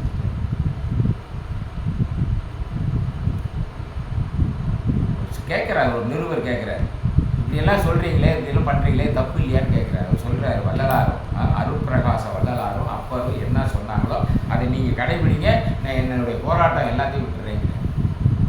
அப்போ ஞானிகள் எதை சிந்தித்தார்களோ அதை தான் அவரும் சிந்திச்சிருக்காரு. ஆனால் காலங்காலமாக என்ன பண்ணிட்டோம், ஞானிகள் சொல்கிறதெல்லாம் தூக்கி போட்டோம். ஞானிகள் எதை சொன்னார்களோ அதையெல்லாம் தூக்கி போட்டோம். இவர் வந்து சொல்கிறாருல்ல, போத்திர குப்பையிலே சாத்திர சந்தடிகளிலே. வள்ளலார் சொல்கிறாருல்ல, போத்திரமே தமிழன் கிடையாது, தமிழனுக்கு போத்திரமே கிடையாது. ஆனால் போத்திரம்னு வந்துருச்சு. என்ன காரணத்தால் வந்துச்சு? அதான் ஸ்மார்த்தர்கள் கொண்டு வந்து சேர்த்து நம்மளெல்லாம் பிரித்து வைக்கிறதுக்கு என்ன வழியோ அதை செஞ்சு விட்டாங்க. ஒத்துமையாக இருக்கக்கூடாதுப்பா, நீ அவனுக்கு அடிமை, அவன் அவனுக்கு அடிமை. இது மகாபாரத காலத்திலே அப்படி இருக்குது, மகாபாரத காலத்துல. அதனால அந்த மனசு அடங்கினா கெட்டதை நினைக்கணும். அப்போ நினைக்கிறதுக்கும் குற்றம் வரும், பிறகு நாம் என்ன பேசுகிறோமோ அது தவறான வழியில் போகும்போது அதுக்கும் குற்றம் வரும், அதுக்கும் பிறகு வரும். மனம், வாக்கு, காயம் ஆகிய 3ம் எப்படி இருக்கணும்? சமநிலையில், பரபரப்பு இல்லாமல், படபடப்பு இல்லாமல் நாம் அமைதியாக வாழ கற்றுக்கணும். அந்த நிலையில் நம்முடைய மனசை வச்சுக்கணுங்கிறது தான் இங்கே சொல்கிறார். அடுத்து என்ன சொல்கிறாரு? வேகம் கெடுத்தாண்ட வேந்தனடி வெல்ல அப்படின்னு சொல்லிட்டு அடுத்து பிறப்பருக்கும் பிரியகண்ட பெய்கடல்கள் வெல்க அப்படிங்கிற. பிறப்பை அறுக்கணும், முன்னால் மனசடங்கினாலே பிறவி வராதுன்னு அப்படிதானே? இப்போ பிறப்பை அறுக்கணும். எதை வச்சு அறுக்கிறது? எதை வச்சு அறுக்கிறது? நல்ல ஞானிகளுடைய தொடர்பு வச்சு தான் நாம் நம்முடைய பிறப்பை அறுக்க முடியும். வாங்க வாங்க வாங்க வாங்க வாங்க வெங்கடேஷ் ஐயா, எங்கள் ஊருக்காருயா? நல்லா இருக்கீங்களா? சாமி சொல்லுவாங்க, நம சிவாயம் நம சிவாயம் நம சிவாயம் நம சிவாயம் சொல்லிகிட்டே இருந்தால் எப்படி வறுத்த நெல் மீண்டும் முளைக்காதோ, நெல்லை வறுத்துட்டா முளைக்காது, அதுபோல் நமசிவாய மந்திரத்தால் இந்த உடம்புல வெறுப்பை வச்சா மீண்டும் பிறப்பு வராது, இந்த உடம்புக்கு பிறப்பு வராது. ஆனால் பிறவியெல்லாம் தருவதற்காக அவர் ரெடியாக இருக்கிறார். ஏன்னா நம்ம பண்ண பாவம்லாம் போகணும் இல்லை, அதுக்காக நம்மளை காப்பாற்றுறது தான் அதுவும். பிங்ககன்னா என்ன அர்த்தம்னா அழகாக பின்னப்பட்ட சடையுடையும். நமக்கு வேற மாதிரில தெரியுது. நடராஜர் எப்படி இருக்காரு? விரிந்த சடை ஒரு ஆடுறாரு, சடை பறக்குது. விரிந்த செஞ்சடையாட வதன சந்திரனாட விரி கமலம் நயனமாட. விரி கமலம், கமலம்னா இது தாமரை. இங்கேருந்து தாமரை போய் கை ஒரு தாமரை, முகம் ஒரு தாமரை. இது ஆடும்போது அங்கேயும் எங்கேயும் போய் வருது இல்லை, அதனால அது என்ன பண்ணும்? விரி கமல நயனமாட. நயனம்னா கண்ணு, நயனம்னா கண்ணு. இப்போ கண்ணு ஒரு தாமரை, தாமரை கண்ணன் ஒரு பேர். தாம் அரை கண்ணன், தாமரை கண்ணன், தாம் அரை கண்ணன். எப்பவும் இப்படி தூங்குற மாதிரி தூங்கியிருக்கார், தூங்காமல் தூங்கிட்டார். கேட்டால் அறிவு வெங்கடேசன் தான். அவர் அங்கே இருக்கும்போது வெங்கடேசன், ஸ்ரீரங்கத்துக்கு வந்தாங்க வெங்கநாதன். அரிதுகளில் இருக்காங்க. அந்த அவர் தான் என்ன பண்ணுறாரு? படைக்கப்பட்ட அத்தனை உயிர்களையும், படைக்கப்பட்ட அத்தனை பொருள்களையும் காப்பாற்றுற வேலையை அவர் தான் பண்ணுறாரு. அவர் என்னன்னா இந்த கேசத்தை ஒழுங்கு பண்ணி வச்சிருக்காரு. கேசம் தான் முடிதானே, ஒழுங்கு பண்ணி வச்சிருக்காரு. அழகா மேலே வந்து கிரீடம்லாம் வச்சிருக்காரு, மயில் தோகை குத்தியிருக்காரு. சிவபெருமான் குத்தியிருக்காருன்னு சொல்ல வேண்டியதானே? அவர் சிவபெருமான தான் சொல்றார். மாணிக்கவாசகர் சிவபெருமான தான் சொல்றார். காப்பாற்றுகின்ற அந்த நிலையில தன்னை ஒரு பெண்ணாக பாவித்து கொண்டு அர்த்தநாரீஸ்வரராக இருந்து எல்லாரையும் காப்பாற்றுறாரு. அதனால அழகான சடை உடையவராக இருக்கார். விஞ்ஞகங்கிறதுக்கு தலைக்கோலம்னு பொருள் பண்ணியிருப்பாங்க. தலைக்கோலம்னா என்ன? கோலம்னா அழகு கொடுக்கும். கோலம் போடுறோம்னு சொல்கிறோம்ல, வாசலை அழகு கொடுக்கும். அது மாதிரி தலையை வந்து அழகாக பின்னி வச்சுக்கணும். பிறப்பருக்கும் விஞ்ஞகன் இவன் ஒழுங்குபட்டாலே அது போல பிறப்பையும் ஒழுங்கு பண்ணுவான். பிறப்பருக்கும் விஞ்ஞகன்கள் பெய்கடல்கள். முன்னாலே சொல்றதெல்லாம் வெல்கள், கடல் வெல்கள். இங்கே என்னன்னா பெய்தல் தான் கொடுத்தது. நீள் பெய் அப்படின்னா தண்ணி அப்படித்தானே சொல்றீங்க. நீள் பெய்யண்டா, சில பேர் நீர் பெய்யண்டிம்பாங்க, சில பேர் நீர் பெய்யண்டாமாங்க. அது என்ன கலோக்கியல் லாங்குவேஜ் பெய்யண்டாங்கிறது. பெய்யண்டி அப்படிங்கிறது லிட்ரரி லாங்குவேஜ். அது வந்து மரியாதையோடு சொல்கிறது வார்த்தை. இது கொஞ்சம் மரியாதை குறைச்சலா சமமான ஆளுன்னு நினச்சி சொல்கிற வார்த்தை. அப்படி அது இருக்கும். அது மாதிரி இங்கே என்ன பண்ண? பெய்தல் என்ன பண்ணும்? அருளை தந்து. தந்து அருளை தருது. இப்போ இந்த சடையை போய் நமக்கு அருள் தருவாயான்னு கேட்டாங்க. சடாமுடி காடு, ஜடாமுடி காடு. கங்கை எங்கிறது வருது? அந்த ஜடாமுடியிலிருந்து தான் வருது. அப்போ என்ன பண்ணலாம்? அது வந்ததான் விசும்பின் துளி வீலின் அல்ல பசும்புல் தலை காண்பறியுது. மேலேருந்து கொஞ்சம் சொட்டு சொட்டா மழை வந்தாங்கன்னா உள்ளே மழைக்கும். அப்போ எல்லாம் வளர்வதற்கு தேவையானவற்றை எது தருதுன்னா, பிறவி பெருங்கடலிருந்து நீந்தி கரை சேர்வதற்கு திருவடி துணையாக இருக்குது. முக்தி நலம் தருவது திருவடி, நம்மளை வாழ வைக்கிறது முடி. அடியில் வந்து விழுந்தவனை தூக்கி முடியில் வச்சுக்குவார். அடியில் காலடியில் வந்து விழுந்தவனை தூக்கி தலைமையில வச்சுக்குவார். நம்ம காலடியில் விழ மாட்டேங்க. ஏன்னா கால் எங்கே இருக்குன்னு தெரியல. அருட்பெருஞ்சோதி ஆண்டவருக்கு எங்கே கால் இருக்குன்னு சொல்ல முடியுமா? அது பாட்டுக்கு எல்லா பக்கமும் இருந்து பார்த்து பிடிக்குது. சிவலிங்கத்தில் போய் பார்க்குறவங்க எங்கே திருவடி இருக்குன்னு சொல்ல முடியுமா? கண்டுபிடிக்க பாகம் இருக்குல்ல, பிரம்ம பாகம், விஷ்ணு பாகம், ருத்ர பாகம்னு 3 சேர்ந்தது தானே சிவலிங்கம். அதில் அம்பாள் தான் திருவடி. அம்பாள் என்பது என்ன? அவள். திருவடி என்பது அம்பாள். இங்கே அம்பாளை தான் என்ன பண்ணியிருக்காரு, பக்கத்தில் வச்சிருக்காரு. அவர் தான் அந்த அம்பாள் தான் என்ன பண்ணுறாங்க, திடீர்னு ஆம்பளை வேஷம் போடுது, திடீர்னு பொம்பளை வேஷம் போடுது. அது மோகினி அவரை எடுத்து வந்து ஐயப்பன் பற்றி கொடுத்துட்டு போயிடுது. ஸ்ரீமன் நாராயணன் எத்தனையோ இடத்துல மகாசூரனை பண்ணும்போது மோகினி வேஷம் போட்டு வர்றாரு இல்லையா. இவரே வந்து அந்த கிடைச்ச அமிர்தத்தை, பார்க்கடலை கடைஞ்ச போது கிடைச்ச அமிர்தத்தை எல்லாத்துக்கும் பங்கிடணும்ல. இவர்கிட்ட டக்குன்னு மோகினி அவதாரம் எடுத்து எல்லாத்துக்கும் பங்கு. திடீர்னு பொம்பளையாக மாறிக்கிறாரு, திடீர்னு ஆம்பளையாக மாறிக்கிறாரு.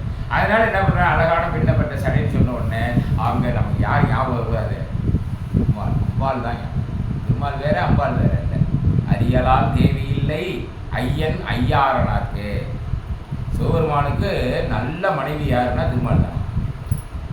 மற்றவங்களாம் டூப்ளிகேட். அப்பர் சொல்றாரு, திருமால் தான் நல்ல மனைவி அப்படிங்கிற. உமா அப்படிங்கிறது அருட்சக்தி. உமா அப்படிங்கிறது அருட்சக்தி. அப்புறம் நம்ம காளிலாம் சொல்றோம்ல, மகா காளி, அது போர் சக்தி. 4 சக்தி சிவபெருமானுக்கு. போர் சக்தியாக ஒன்று இருக்கு, போக சக்தியாக ஒன்று இருக்கு, அருள் சக்தியாக ஒன்று இருக்கு, அப்புறம் அனுக்கிரக சக்தியாக ஒன்று. எது அது? திருமால். அந்த வகையில பிறப்பை அறுப்பவன் சிவபெருமான். சிவபெருமான் தான் நம்ம பிறப்பை அறுக்க முடியும், மற்றவங்களால அறுக்க முடியாது. அப்படியே நீங்க போய் சாஸ்திரத்துக்கிட்ட போய் பேசுனீங்கன்னு வச்சுக்கோங்க, அம்பாள் வழிபாடு அவங்களுக்கு அம்பாள் மட்டும்தான் பிறவி அறுக்க முடியும், மற்றவங்களாம் முடியாதுப்பாங்க. நமக்கு இங்க மாணிக்க வாசகர் தான் நமக்கு குரு. இந்த குரு என்ன சொல்றாரோ அது. ஏன்னா எல்லாம் எங்க போய் ஒடுங்கணும்னு சொல்றாரு. அம்பாலும் எங்க ஒடுங்குவாங்க, பாப்புல ஒடுங்குவாங்க. பேரோடி காலத்திலே அம்பாளும் சிவபெருமானுக்குள்ளே ஒடுங்கி விடுவாள். அம்பாளுக்குள்ளே யாரு? ஸ்ரீமன் நாராயணன் வந்து ஒடுங்கிடுவார். அப்ப எல்லாம் பிறப்பை எல்லாம் அறுத்து நிற்கக்கூடியவன் யாரு அப்படின்னு கேட்டா, பிறவா இரவா நிலையில இருக்கிற ஒருத்தர் தான் நமக்கும் பிறப்பா இருக்கும். அவரு என்ன செய்ய முடியுமோ அதை நம்ம செய்ய முடியும். பிறந்து பிறந்து வந்துட்டு போறவங்க நம்ம பிறப்பா இருக்க முடியாது, நமக்கு முக்தியை தர முடியாது. இவங்களே முக்திக்கு இன்னொரு ஆளை சொல்லணும். நம்ம படிக்கும்போது ஆழ்வார் இது படிக்கும்போது குலசேகர ஒரு விடையேறி காவாலி முக்தி நலம் தருவான். விடையேறி காவாலி முக்தி நலம் தருவான் அப்படின்னு ஆழ்வார் பாடுறாரு. அப்ப அவரே என்ன நினைச்சுக்கிறாரு, முக்தி தரணும்னா அது சிவபெருமான் தான் அப்படின்னு அவரே நினைச்சுக்கிறார். அப்ப நமக்கு எல்லாம் தர வரக்கூடியவர் யார்? முக்தி நலம் தரக்கூடிய சிவபெருமான். நம்மளை காப்பாற்றக்கூடியவரும் சிவபெருமான் தான். இதெல்லாம் மனசுல வச்சுக்கிட்டு என்ன சொல்றாரு, பிறப்பருக்கும் பிஞகந்தன் பெய்கடல்கள் வெல்க. பெய்கடல் கொடுத்து காப்ப நிறைய அருளை பொழிகின்றது, அருளை பொழிந்து கொண்டே இருப்பது. பெய்கடல்கள் வெல்க புறத்தார்க்கும் சேயோந்தன் பூங்கடல்கள் வெல்க.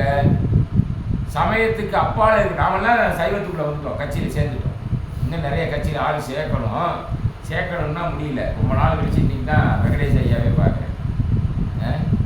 எங்கள் ஊருக்காருப்பா இந்த கூலிக்குட்டி விழாவை எல்லாத்துலேயுமே வந்து பார்த்தீங்கன்னா எனக்கு கூட இருப்பார். அவர் அப்படியே இருப்பார், நல்ல பணிகள் நிறைய செய்வார். தொண்டு உள்ளம். எங்கள் ஊரில் ஒரு 3-4 பேர் அது மாதிரி பண்ணணும். அவர் இங்கே வந்து இருந்து செஞ்சாரு, நாங்கள் அங்கேயே இருந்து செஞ்சோம். புறத்தாருனா யாருன்னா, நாமெல்லாம் கட்சியில் சேர்ந்துட்டோம்ல, நம்மளாம் சைவ கொடுப்போம், நம்மளை வந்து அவர் காப்பாற்றுவார், மற்றவங்களாம் விட்டு வரோம் அப்படிலாம் நினைக்க வேண்டாம். மற்றவங்களெல்லாம் அவர் வந்து விடமாட்டார். ஏப்பா நாமக்கல்ல இருக்குப்பா திருவாசகம் இல்லை ஏற்பாடு பண்ணி வைக்கணும்.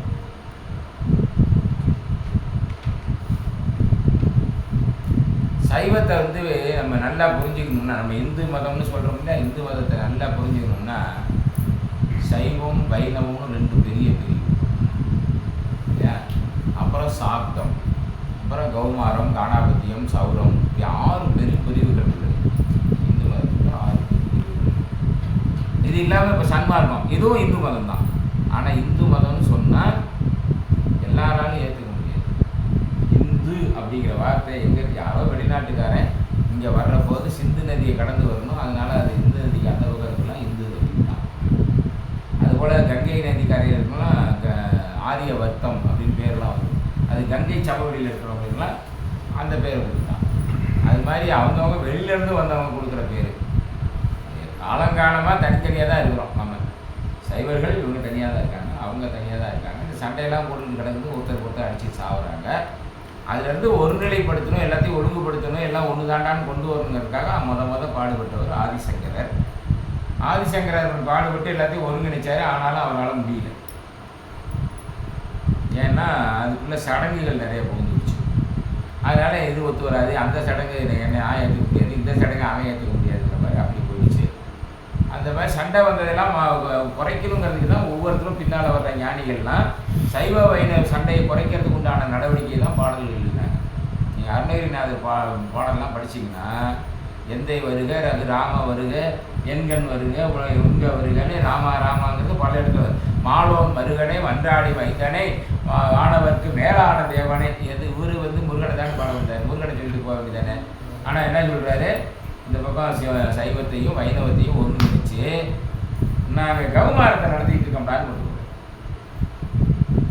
எத்துணையும் பேதமில்லாது எவ்வுயிர்க்கும் தம்முயிர் போல் ஒத்துரிமை உடையவராய் உவக்கின்றார் யாவரவர் குளம்தான் சித்துருவாய். ஞானிகள் வருஷம் வரும்போது எல்லா இடத்துலையும் நமக்கு என்ன சொல்கிறாங்கன்னா சமரசமாக இருக்கிறதுக்கு என்ன வழின்னா வழிகாட்டிகிட்டே வர்றாங்க. ஆனால் நாம் என்ன தப்பு பண்ணிட்டோம்னா அதை முதல்ல உடைச்சிட்டு, அவங்க சொன்னதை முதல்ல உடைச்சிட்டு தனித்தனியாக குழுவாக திரும்ப செயல்படும். இதில் பிரிவுகள் எத்தனை 24 பிரிவுகள், முக்கியமான பிரிவுகள் இருக்கு.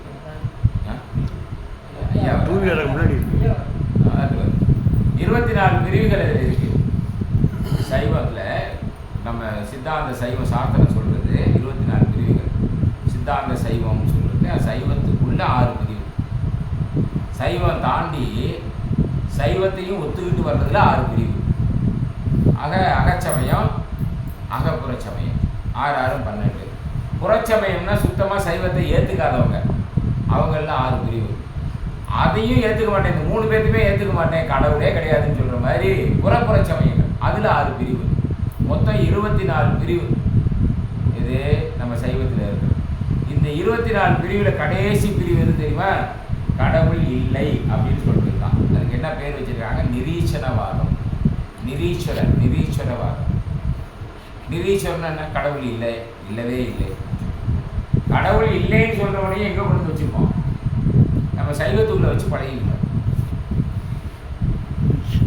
இப்படி வர்ற அந்த நிலையில புறத்தார் அப்படின்னா கடவுளை சுத்தமாக நினைக்கவே மாட்டான், அவனுக்கு போய் அவர் செய்வாரா அப்படின்னு நினைக்காதீங்க.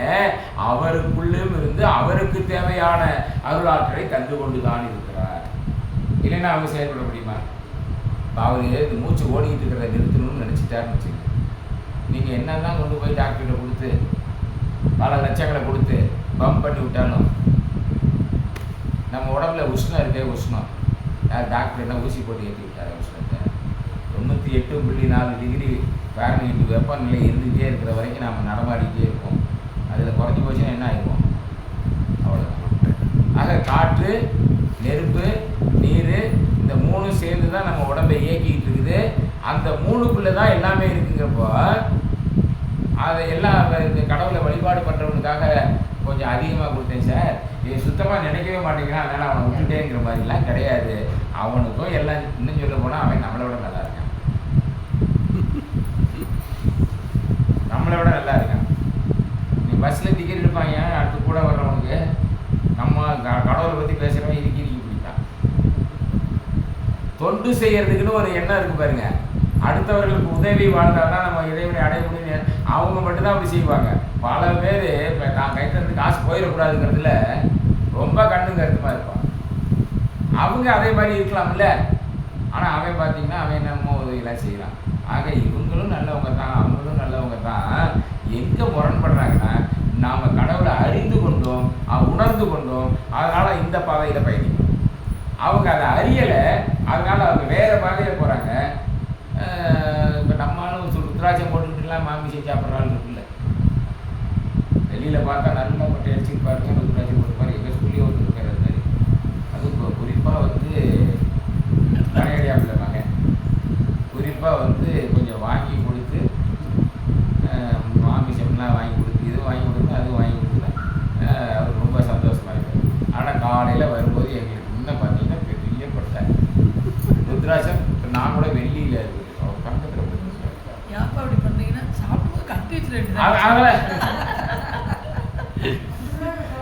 இங்க இருந்துக்கிட்டு பல பேர் கெடுத்துக்கிட்டு இருக்கான், அங்க இருந்துக்கிட்டும் பல பேர் கெடுத்துக்கிட்டு இருக்கான், அங்க இருந்துக்கிட்டும் பல பேர் நன்மையை செஞ்சுட்டு இருக்கான், இங்க இருந்துக்கிட்டும் பல பேர் நன்மை செஞ்சு கூட்டத்தில் இருந்துக்கிட்டே கெடுதல் பண்றவங்க நிறைய பேர் இருக்காங்கல்ல. சன்மார்க்கின்னு வந்த பிறகு எல்லாருமே ஒரே மாதிரி ஒத்த கருத்துல வள்ளலார் என்ன பேசினாரோ அதை பேசிட்டு போறவங்க தான் உண்மையான சன்மார்க்கி. அதை விட்டுட்டு இதுலயே 2 பிரிவு வந்துருச்சு. திருநீர் பூசுறவனை ஏற்றுக்க மாட்டேன், பூசாதவனை ஏற்றுக்குவேன். ஒரு 5-10 வருஷத்துக்கு முன்னாடி ஒரு பெரிய சண்டையை வந்துருச்சு விழுப்புரத்தில். வள்ளலார் வந்து சிவலிங்கத்தை சொன்னாரா, எப்படி நீ வழிபடலாம்? அவர் எல்லாத்தையுமே பாடியிருக்காரு. சின்ன வயசுல முருகனை பாடினார், மகாதேவ மாலை பாடுறாரு, மகாதேவ மாலை இருக்குது. ஆனால் என்ன பண்ணுறேன், எல்லாம் குப்பை தூக்கி எறின்னு சொல்லிட்டாரு. அவர் சொன்ன வசன பாகத்தை மட்டும்தான் படிக்கணும், அவர் சொன்ன அதை மட்டும் தான் கேட்கணும். இப்படி இதுக்குள்ளேயே 3 பிரிவாக பிரிச்சுக்கிட்டோம். வள்ளலாரை எப்படி புரிஞ்சுக்கிறாங்கிறது தெரியணும்ல. இதுபடி தான் சைவத்தில் ஒரு சைவன் ஒரு சிவனடியார் இன்னொரு சிவனடியாரை ஏற்றுக்கொண்டதா வரலாறு இல்லை. வரலாறு இல்லை. இந்த பிரச்சனை தான் வந்து சன்மார்க்கம் தோன்றியதுக்கு அடிப்படை காரணமே இருக்கும். ஒரு சிவனடியாரை நீங்கள் நல்லா யோசிச்சு பாருங்க. ஒரு சிவனடியாரை பற்றி நீங்கள் போய் இன்னொரு சிவனடியார்கிட்ட சொல்லுங்க, பெரிய பிரச்சனை. அவங்களாம் மனுஷனாங்க அப்படின்னு ஆரம்பிச்சோம். இதே மாதிரி ஒரு பொண்ணுகிட்ட போய் அந்த பொண்ணு ரொம்ப அழகாக இருக்குல்லன்னு சொல்லி பாருங்க, குறைச்சிங்க.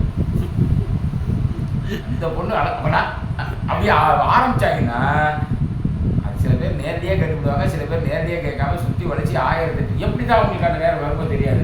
கண்டதெல்லாம் பேசிக்கிறேன், இல்லை ஒரு மனுஷனாடா நீ அப்படின்னு கேட்டவங்களை திட்டிக்குவாங்க. இந்த புத்தி அப்படியே சிவனடியாருக்கு இருக்குதுங்கிறது தான் மனசுக்குள்ள வருத்தமாக இருக்கு.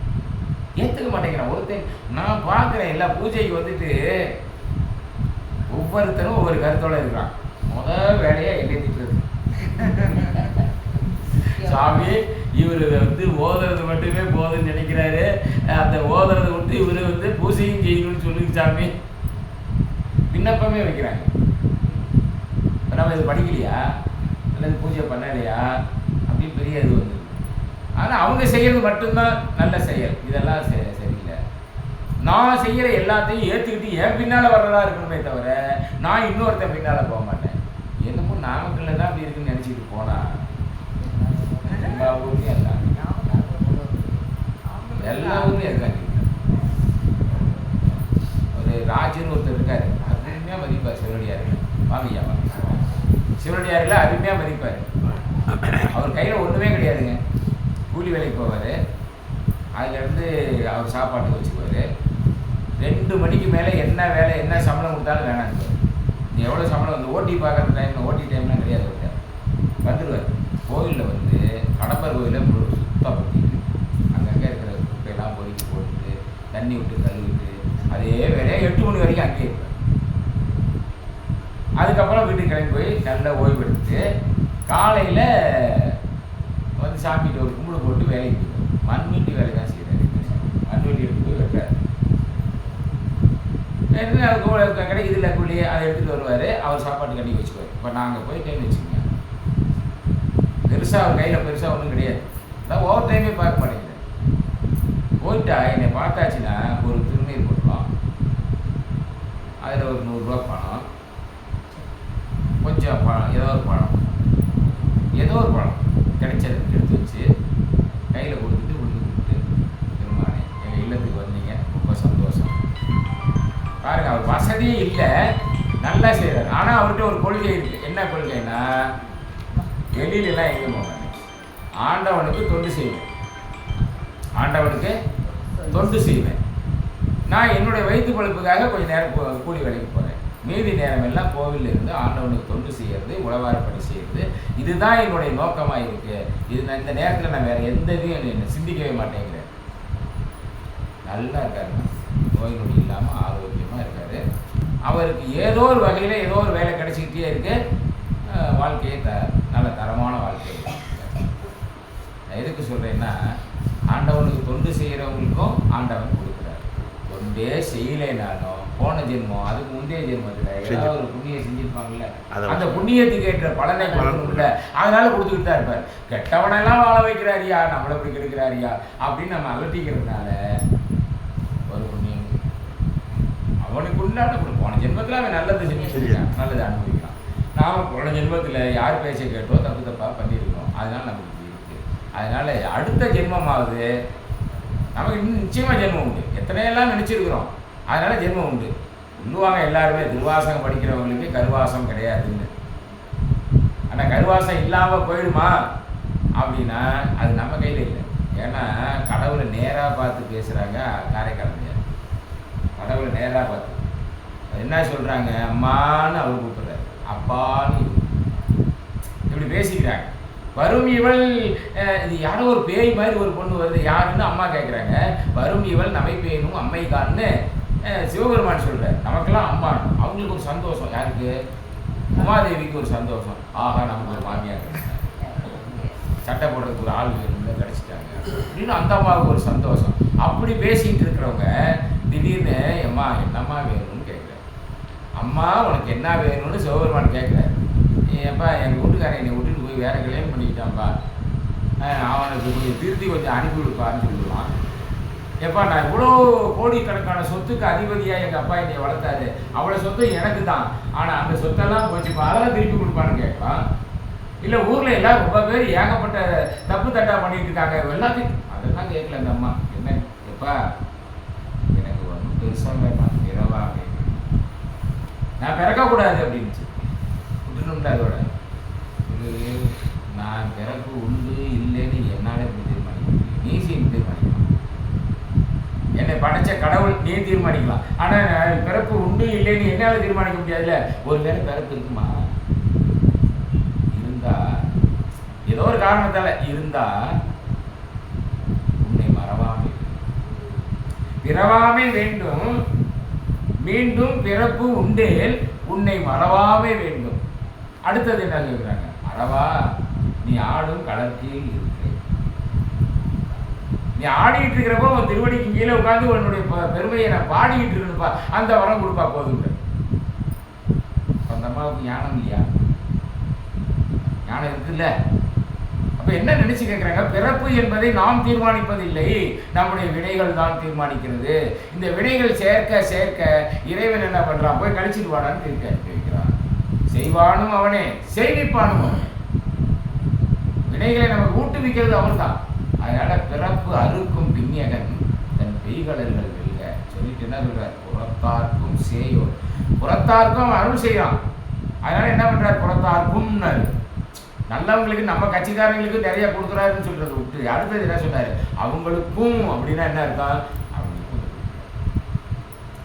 சேயோன். ஆனா அவங்களால உணர முடியாது. இப்போ நாம் உணர முடியும். இப்படியே உட்காந்து பெருமானை பற்றி சிந்தனை பண்ணிக்கிட்டே இருக்க பெருமானுடைய முழு தன்மையை நமக்கு கிடைச்சிருச்சா, அதுக்கப்புறம் உட்காந்து நாம் நமக்குள்ளேயே ஏற்றி இறக்கி பார்த்தோம்னா கண்டிப்பாக நமக்குள்ளேயே ஆண்டவன் வெளிப்படுவார், நமக்குள்ளேயே ஆண்டவன் தெரிவார், நமக்கு உணர முடியும். அவனுடைய சக்தி முழுசும் நம்ம காட்டவும் முடியும். 5 தொழிலும் நான் பண்ணுறதுக்கு எனக்கு ஆண்டவன் கொடுத்துறாங்கிற வல்லல். நான் 5 தொழில் படைக்கிறது, காக்கிறது, அழித்தல், அருளல், மறைத்தல் எல்லாத்தையும் நானே செய்வேன் அப்படின்னு அவர் சொல்கிறார். அந்த அளவுக்கு பக்தர்களுக்கு என்ன தர்றாரு? ஆனால் அவருடைய உண்மையான அடியார்களுக்கு தான் தருவார், எல்லாரும் தர மாட்டார். ஆனால் நிறைய பேருக்கு வாக்கு பலிதமாக அது இதெல்லாம் ஏகப்பட்டது வருது இல்லை, அட்டமா சித்திகள் வருது இல்லை, திடீர்னு உடம்பு குறிக்கிறாங்க, திடீர்னு வந்து பெரிய ஆளாயிடுறாங்க. ஆஞ்சநேயரை பார்க்குறாரு ராமே, முத பார்க்குறாரு. பார்க்கும்போது எப்பா நீ யாருப்பான்னு கேட்கணும். கேட்ட உடனே அவர் நான் என்ன சொன்னார்? இது மாதிரி சுக்ரீவனுக்கு தொண்டு செய்கிற பணியாள் நான், ஆஞ்சனாதேவி பெற்ற பிள்ளை நான், இதெல்லாம் சொல்கிறார். இவர் விளக்கமாக சொல்லிட்டு வர்ற முறையை பார்த்தோன்னே ராமனுக்கு ரொம்ப பிடிச்சி போச்சு. இங்கே ஒரு மனுஷன் எப்படி பேசணுங்கிறத தெரிஞ்சு பேசுகிறானே, இவன் நிறைய படிச்சிருப்பா போடுறது, எங்கப்பா படிச்சேன்னு கேட்கணும்ல. கேட்டார், சூரியன் போய் படிச்சுட்டு இவ்வளவு சூரியன்ட்டே போய் படிக்கிற அளவுக்குன்னா நீ சாதாரண குரங்கா இருக்க முடியாது. யார் நீ கேட்கணும்ல. யாரு பாடி உன்னோட உருவத்தை முழுசா காட்டுனாரு. உருவத்தை தானே பார்க்கணும், பாடுறான்னு போக போக போக போக போயிட்டே இருந்தாரா. வயிற தோடு இது வைர குண்டலத்தோட ஒளி வந்துச்சான் ராமனுக்கு கண்ணெல்லாம் குடிச்சிருச்சான். பார்க்க கூட முடியல. விஸ்வரூபமாக நிற்கிற உருவத்தை குறைச்சிக்குப்பாங்க, கும்பிட்டு உருவத்தை குறைச்சிக்குப்பாங்க. அப்போ தான் யார் அப்படிங்கிறத அவர் எப்படி எல்லாம் காட்டுறாரு. அந்த மாதிரி எல்லாம் வந்து ஆற்றல் யார் தர்றா? கடவுள் தந்திருக்காரு. அதனால அவங்க காட்டுறாங்க. நமக்கு கொடுக்கலன்னு நினச்சி வருத்தப்படக்கூடாது. இன்னைக்கு கொடுக்கலாம், கொடுக்காமலும் இருக்கலாம், சொல்ல முடியாது எந்த நேரத்தில் அந்த ஆற்றல் கிடைக்கும்னு சொல்ல முடியாது. எத்தனையோ இதான விஷயங்கள்லாம் அனுபவிச்சிருக்கேன். ஆனால் இப்போ வரலன்னு என்ன அர்த்தம்? வினை வந்து தாக்குது, நோயாளி ஆக்கிட்டோம், தொடர்ந்து பெருமானை சிந்திக்கிறதுக்கு முடியாத அளவு. பெருமான் வந்து பேசுகிற இதெல்லாம் பார்த்துருக்கேன், பேச முடியும், உணர முடியும். ஆனால் ஏன் அவன் அதுக்கான பக்குவத்தை வளர்க்கணும்? ஏன் வளரல அப்படின்னு கேட்டால், நம்ம அந்த பக்குவத்தை வளர்க்காத நிலையில் பெருமானை பார்த்தோம்னா கண்டுபிடிக்கிறோம். பிரபுடதேவ மகாராஜாவுக்கு கண்டுபிடிச்சிங்க, ஏன் போச்சு? சுவாமியை பார்க்கறதுக்கு உண்டானது இல்லை, நீ காட்டு தான் ஆகணும், காட்டுலன்னா உன்னை விடமாட்டேன்டான்ட்டாரு. சரி காட்டுறேன்னு காட்டினாரு. வந்தார், சுவாமி வந்தார், இவர் பார்த்தாரு, பார்த்து அடுத்த நிமிஷமே கண்டுபிடிச்சு. அது 1000 கோடி சூரிய பிரகாசம். அது வந்து நம்ம கண்டுக்க முன்னால் நிற்கும்போது அதுக்கு ஏற்கக்கூடிய சக்தி நமக்கு இல்லைன்னு வச்சுக்கோங்க, அப்பவே ஃபீஸ் போயிடும். அதனால என்ன பண்ணுறாரு, உங்ககிட்ட காட்டலை, காட்டுனா நம்ம தாங்க முடியும். ஆனால் அதுக்கான பக்குவத்தை உடம்புலையே கொடுக்குறாரு. அதுதான் காயக்கல்பம் அது இதெல்லாம் பண்ணி உடம்பை தயார் பண்ணி வச்சுக்கிட்டோம்னா, அப்போ வந்து பார்க்கும்போது இங்கே ஏற்கனவே உஷ்ணத்தை நிறைய ஏற்றி வச்சுருப்போம். கார்பன் அடக்க உஷ்ணம் அதிகமாகும் உடம்புக்கு. நம்ம உடம்புலேருந்து கார்பனை வெளியே விடாமல் கற்றுக்கணும் அப்படின்னு சொல்கிறாங்க. வாசி யோகத்தை அது முக்கிய பயிற்சி. ஆக்சிஜன் அடக்கிறது மூலியமாக கார்பன் வெளியில் போகாமல் அது வந்து இவர் சொல்லுவார், நம்ம குணங்குடி மஸ்தான் சாஹிப்பு, நான் ஒரு துவாரத்தில் காற்று வெளியே போகிறத நிறுத்தினீங்கன்னா, இப்போ மூக்கில் வந்துட்டு இருக்கா, அப்படி நிறுத்திக்கிட்டா காது வெளியே அடுத்தடுத்த துவாரத்துக்கு போகும். அப்போ 9 துவாரம் வழியாகவும் காற்று வெளியேறும், மற்ற பொருள்களும் உள்ளேருந்து வெளியில் போகும். அப்படின்னா இந்த 9 துவாரங்களும் அடைக்க கற்றுக் கொடுக்கும். அது அகத்தியர் தான் கற்றுக் கொடுக்க முடியும்னு குணங்குடி மஸ்தான் சாஹிப்பு 18ஆம் நூற்றாண்டில் பாடுறாரு. அகத்தியர் எப்போ இருந்தவர், அப்புறம் வந்து கற்றுக் கொடுத்துருக்காரு அவர். பீராமல் அருள் புரியவாய் அப்படின்னு பாடுறாரு. அப்போ வந்து நம்முடைய உடல் அப்படி கட்டுக்குள்ளே வச்சுக்கிட்டோம்னா அந்த ஆற்றலை, கடவுள் பார்க்கின்ற ஆற்றலை நாம் எளிமையாக பெற்றுவிடலாம். கட்டுக்குள்ளே வைக்காம நோயாளி ஆயிட்டோம்னா பார்க்கறது கஷ்டம். இதுக்கு ரொம்ப முக்கியமானது நம்முடைய ஜீவசக்தி. ஆணாக இருந்தாலும் பெண்ணாக இருந்தாலும் அவங்களுக்கு இருக்கக்கூடிய ஜீவசத்தை வந்து பாதுகாத்து அந்த மணியாக்கணும். மணியாக்குறக்காக நம்மகிட்ட இருக்குமானா இருக்காது. நம்ம இன்னுமே பண்ண முடியுமா? ஒரு சின்ன பிள்ளைகளே கற்றுக் கொடுத்து தான் பண்ணிக்கலாம். இப்போ இன்னுமே வயசாகிடுச்சு, இனிமேல் போய் எங்கே மணியாக்கு. அதனால் வாரியார் சாமி சொல்கிறார், அந்த மணி நான் கண்ணால் பார்த்தேன். சிகாமணி தலையில் வந்து இருக்கிற மணியை கண்ணால். மகாபாரதத்தில் அஸ்வத்தாமா வந்து அந்த மணியோட பிறந்தான்னு நம்ம படிக்கிறோம். அது கதையில் வர்றது தானே அப்படின்னு நினச்சோம். ஆனால் அவர் சொல்கிறாரு, இல்லை, நான் இமயமலை சாரல்ல ஆயிரக்கணக்கான ஆண்டுகள் தவம் பண்ணுற இந்த ஆட்கள்கிட்ட இந்த மணி இருக்கிறத நான் பார்த்தேன். இந்த மணியை கண்ணால் பார்த்தேன். அவருக்கு புண்ணியம் எதுவும் கிடைச்சிருக்கு பார்த்துருக்காரு. நமக்கு அந்த புண்ணியம் இல்லை. நமக்கு அந்த புண்ணியம் இருந்தால் எப்போ வேணாலும் காட்டுவார். சொல்ல முடியாது, நாமக்கலுக்குள்ளே ஒருத்தர்கிட்ட இருந்து காட்டுவார். நம்ம ஒரு முடிவு பண்ண முடியாது. நாம் எங்கே நினைப்பினும் அங்கே வந்து என் முன் எதிர் நிற்பனே. கடவுள் அங்கே வந்து நிற்பாராம். அப்போ நம்ம தொடர்ந்து நம்முடைய பாதையை செம்மைப்படுத்தி கொண்டால், நமது மனத்தை அடக்கி ஆண்டு கொண்டால் நிச்சயமாக பெருமானுக்கு பெருங்கருணை நமக்கு கிடைக்கும். அதை தான் கடைசியில் சொல்கிறார். புறத்தாருக்கு சேயோடு தூரத்தில் இருக்கான், ஆனால் அவருக்குள்ளே இருந்து அவங்களையும் ஏற்றி கொண்டிருக்கிறான். நிறைவேற செய்யுமா? ஆறிரு தடந்தோள் வாழ்க, அருமுகம் வாழ்க, வெப்பை ஒரு செய்தனிவேல் வாழ்க, குக்குடம் வாழ்க, செவ்வேல் ஏறிய மங்கை வாழ்க, யானை தன் அணைந்து வாழ்க, மாறிலாவதி வாழ்க, வாழ்க சீரடியாரெல்லாம். அன்புகில் வளாது வைக மணிவடம் சுரக்க மன்னன் பொன்முறை அரசு செய்க குறைகிறார் உயிர்கள் வாழ்க. நான் மறையரங்கள் உங்க நற்றவம் வேள்வி மல்க, மேன்மைகள் செய்வ நீதி விளங்குக உலகமெல்லாம்.